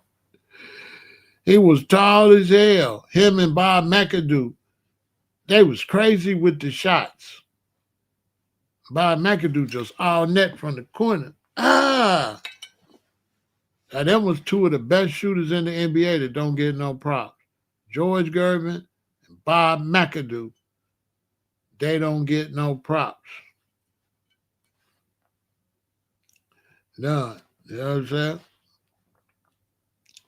They don't get no props.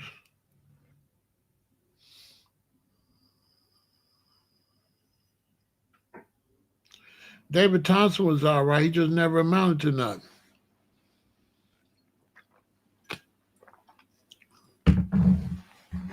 He could never get on no good team and fit in with no team.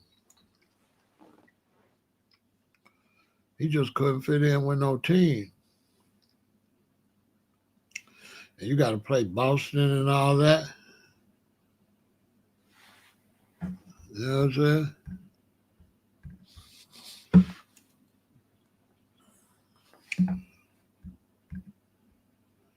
Yeah, you told me that yesterday. Come back and tell me tomorrow. I'm not doing weirdos, bro. I'm doing no weirdo stuff. Come back tomorrow, though.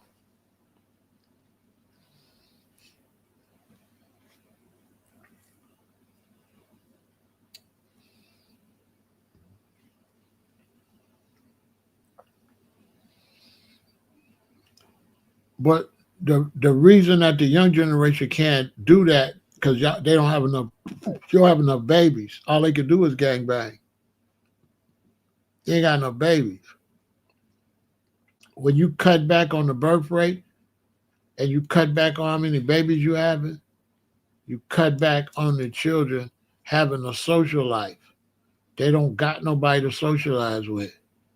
So because black women and men ain't having a lot of babies no more, that means if your son in the seventh grade, he ain't got no lot of seventh graders to hang around. So we got to hang around with eighth graders, ninth graders, 10th graders. So it's easy to be influenced because there's not enough people in your same age group. Whereas when I was coming up, if you were in the fourth grade, it's a whole bunch of third and fourth graders, a billion of y'all. So it's easy to stay in your lane. You got somebody to play with. These young people ain't got nobody to play with. So they got to hang with ages too old. They got to hang with people too old.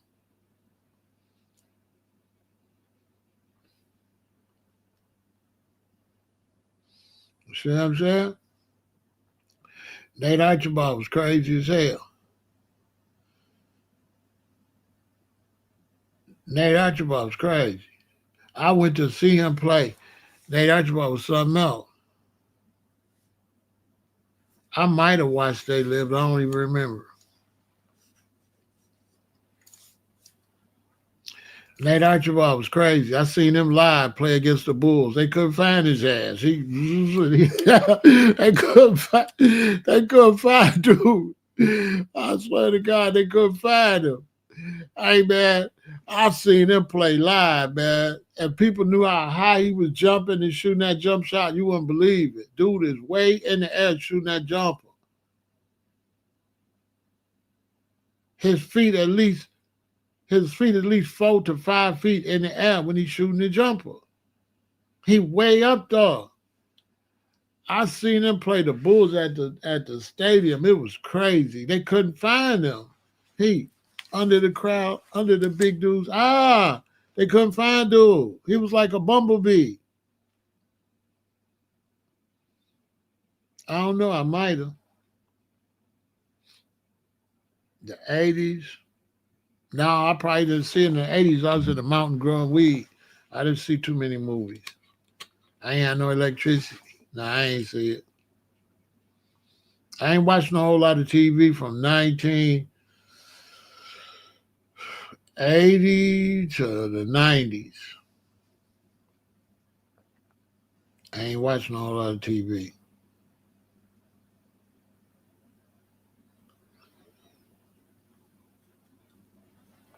Nate was crazy. I seen Nate play. He shoot a jumper. He way in the air, man. His feet is like 5 feet in the air. I swear to God, 4.5, 5 feet in the air. His feet. And he's shooting a jumper. He had Bob Love and Artis Gilmore and Chet Walker and them. They was catching. They couldn't find dude. Man, you 7 feet. How you gonna find him? He like a bumblebee. How you gonna find him? Man, he was out there doing it.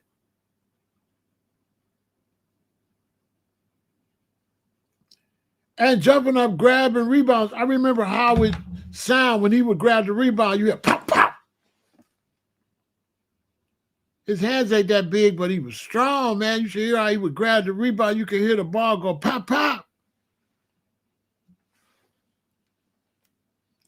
It was crazy. That boy was crazy.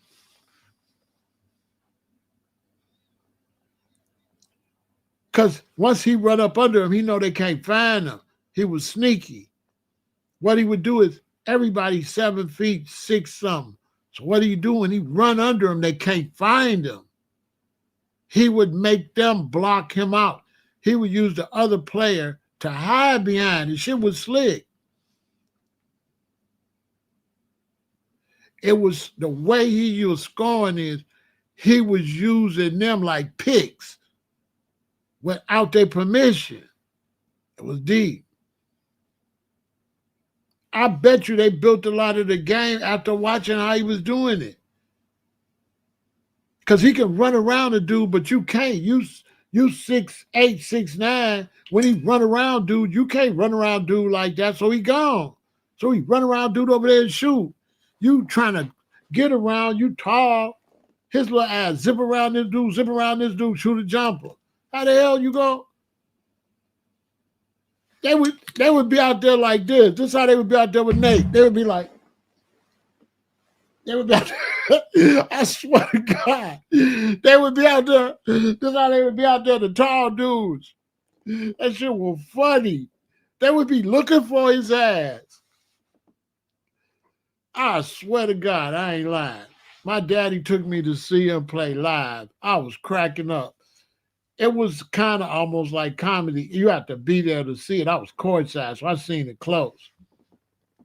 You won't see this on TV. They couldn't see him. They didn't know where he was at. He was cheating. It just be a crowd of dudes, and then you just see somebody jump up and go out that way and shoot a jumper. It's like he jump out the trees like this and shoot. Like everybody running, he jump out, he shoot. That's how he was doing. It was slick. He go up in the crowd, then and like, what you gonna do? You don't even know where he at. He know damn well when he dribbled around you. He know damn well when he dribbled around you, you ain't gonna, know what I'm saying? You ain't gonna see where he at. He was sneaky as hell. It was really exciting. It was crazy. As a little boy, you see somebody like that. He looked little. He even looked like he would be little to me, but he probably was taller than me. But because he out there with Artist Gilmore and them, he looked real little. Because Gilmore's like 7'2", so he looked real little.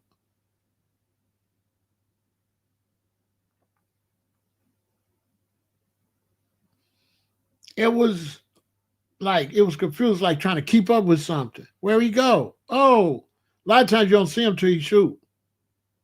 Even the audience. How the players gonna see him with the audience? You don't even see dude. Like dude was using them like, you know how you have a pick?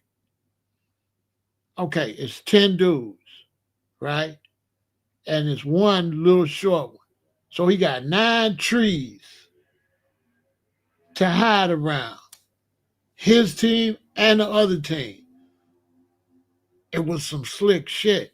He was using them like trees. Cause when he run around a big dude, you're a big dude, you can't see him. They like this. He just pop out over there and shoot. Like he had a move where he would go behind a dude and go back the other way. So when he run behind dude, you go this way looking for him to come out. He go back that way and shoot. Boy, he would change his direction behind another tall dude. It was slick, boy. He would go real fast behind a dude and then dribble back like that and go back that way. You go looking for him over there. He's shooting over there. You like, oh, hell no. He could have been a Harlem Globetrotter. A lot of NBA players could have been Harlem Globetrotters. A lot of them. Pistol Pete. A lot of ball players could do ball tricks. He was fast as hell. He could jump high.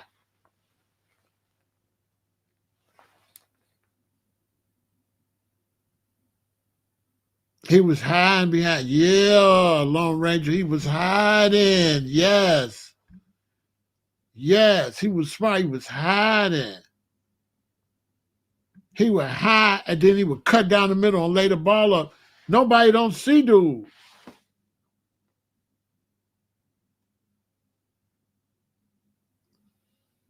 How you gonna see him? He way down to where dude's butt at. Most time you guard somebody, you could see him because his head is least up there. You don't see his head. So where is he? He way down there.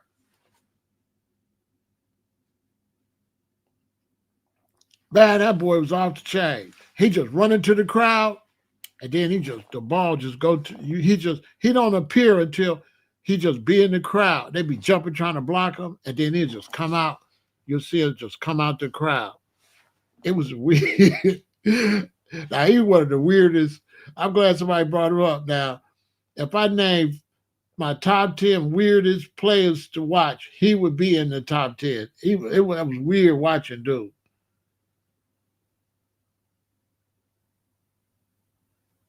Because he's like one of the only players where don't nobody know where he at. I don't think I could think of nobody else. Because Spud Webb, you could see where he was at. But this dude, nobody know where he at. Think about that. it makes sense that he's running around the players. They'll know that, but we watching it, and I can't see him either. You can't see him. Anybody that went to see dude and you show them this, they'll say, you know what? He not lying. He would just disappear in the trees. Muggsy Bogues played different. Muggsy was good, but Muggsy and them played a big perimeter game. Dude played an inside game and was cheating, running around between their legs and around them where they couldn't chase him. You know how you set a pick? He didn't need nobody to set a pick. He cutting. If you're a big man, he cut so close around you. He not running like this. He cutting like that. He probably was the best at that. He running right around your legs, right next to your legs. So even if you're watching it, he'll disappear, and then you'll just see him when he doing the layup. He would just disappear in the crowd. I swear to God, he would disappear. They can't see him. You can't see him. Can't nobody see. You might see a piece of him up in the trees. It was weird. That boy was called. He don't get no props. You know, he don't get no props. Nate Archibald don't get no props. He was one of the strangest players in the NBA.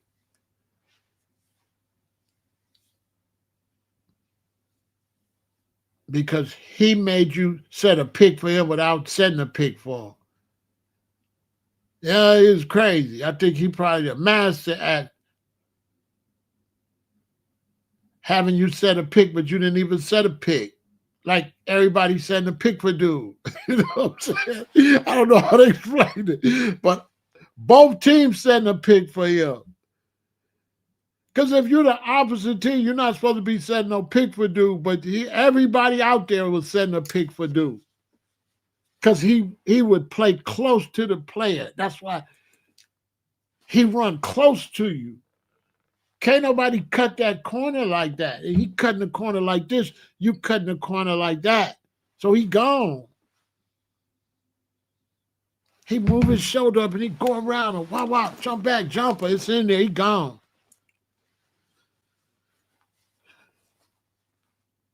He was blending in with the trees, but he had the way he dribbled right up against the other player. He didn't go like this. He went like this and shoot. If this your leg, I swear to God. Hold on, let me make sure this don't spill. If this your leg, this how you run around your leg. He don't run around like this. He'd be up against you with his shoulder, and he'd come out and shoot. Pow! How the anybody gonna see that?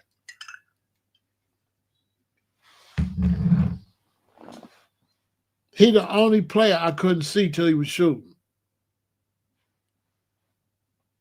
You see him bringing the ball down, that's it. And when he bring the ball down, you see him. When he at the top of the key, you see him. But once he make his move and he go into the crowd, he disappear. I swear to God, he disappear. And the only time you see him, he shoot. By the time you see him again, he shoot. He just like pop out. That's why he didn't get hurt and shit like that, because they didn't see him. They couldn't see him. His shots wasn't even getting contested. Every time they see him, they trying to run over to him and catch him. It's like, catch him. Where is he? Like that. It's like, where is he? But then the problem is he's running around you like this, but then he jump like this. That's why he was a problem. He running around you down here, then he step back and he jump way up here and shoot. That's the only reason you could see him, because the boy had hops. So he just spring out the crowd. In your face. It's going in.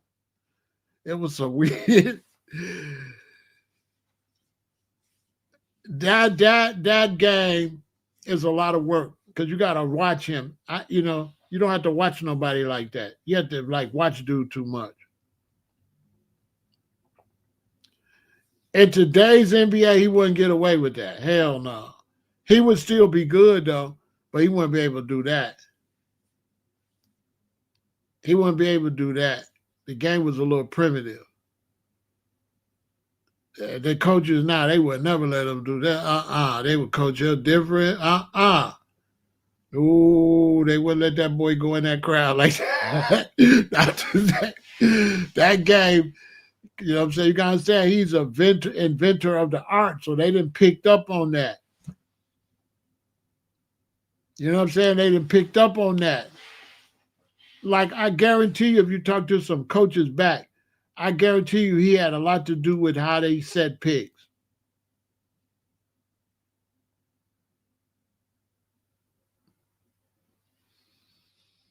John Paxson being open to set threes. John Paxson, the only reason he was open to set threes because everybody was like, "We gotta watch Michael, Michael." So it's like they watching Michael. You gotta watch Michael. You gotta watch Scotty. This is just some white dude. So he always open. It wasn't until he kept being open before they said, "Oh, watch Pat." It took a little while for they realized, "Oh, we gotta watch dude," because he was just everybody chasing Scotty and Michael. So you know what I'm saying?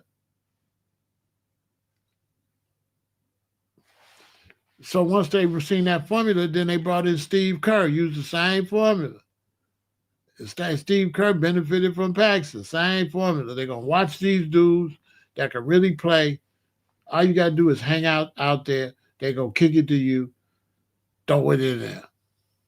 You know what I'm saying? Steve Kerr owe everything to Pax.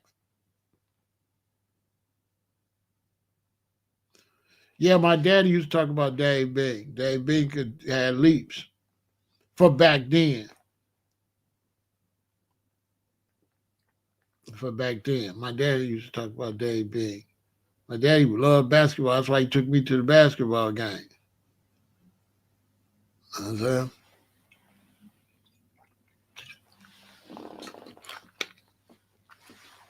I should end this live so I can talk about something else.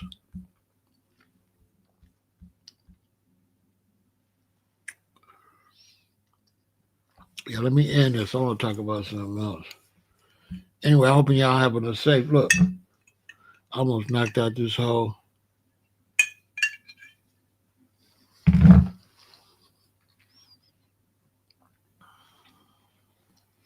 You all gotta learn how to drink where you don't get drunk. It's a way you can drink where you don't get no effects from it, but you have to stretch it out and let your body acclimate. Craig,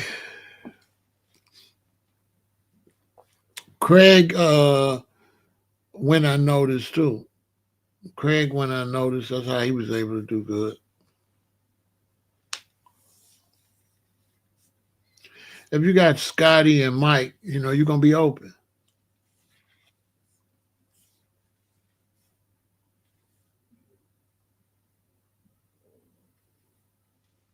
You know, if you got Scotty and Mike, you're gonna be open. But you imagine what it's like in Chicago, hustling, doing the Bulls win 6. It was crazy. I ain't gonna lie. The crazy thing about it, every time they would win, it would be around February. It'd be my father's birthday coming up, I think. Or Father's Day. I think my father's birthday. No, Father's Day. I think Father's Day. When the NBA Finals were in, what month the NBA Finals were in? I think it would be Father's Day. I would always go get my father some bull stuff for Father's Day. Yeah, Father's Day. Yeah, not his birthday. His birthday in February. Yeah, every time, every time the Bulls would win, it'd be Father's Day.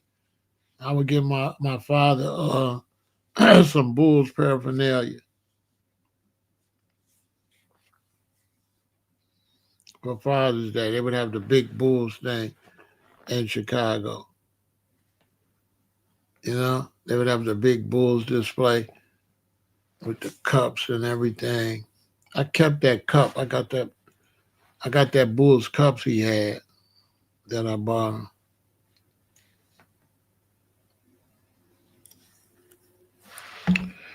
Anyway, I'm gonna come talk about something else. Y'all have a good New Year though. Stay out of trouble and save your money. Save your money because the economy it might do so good. And ladies, send in them beautiful pictures. All right, victory.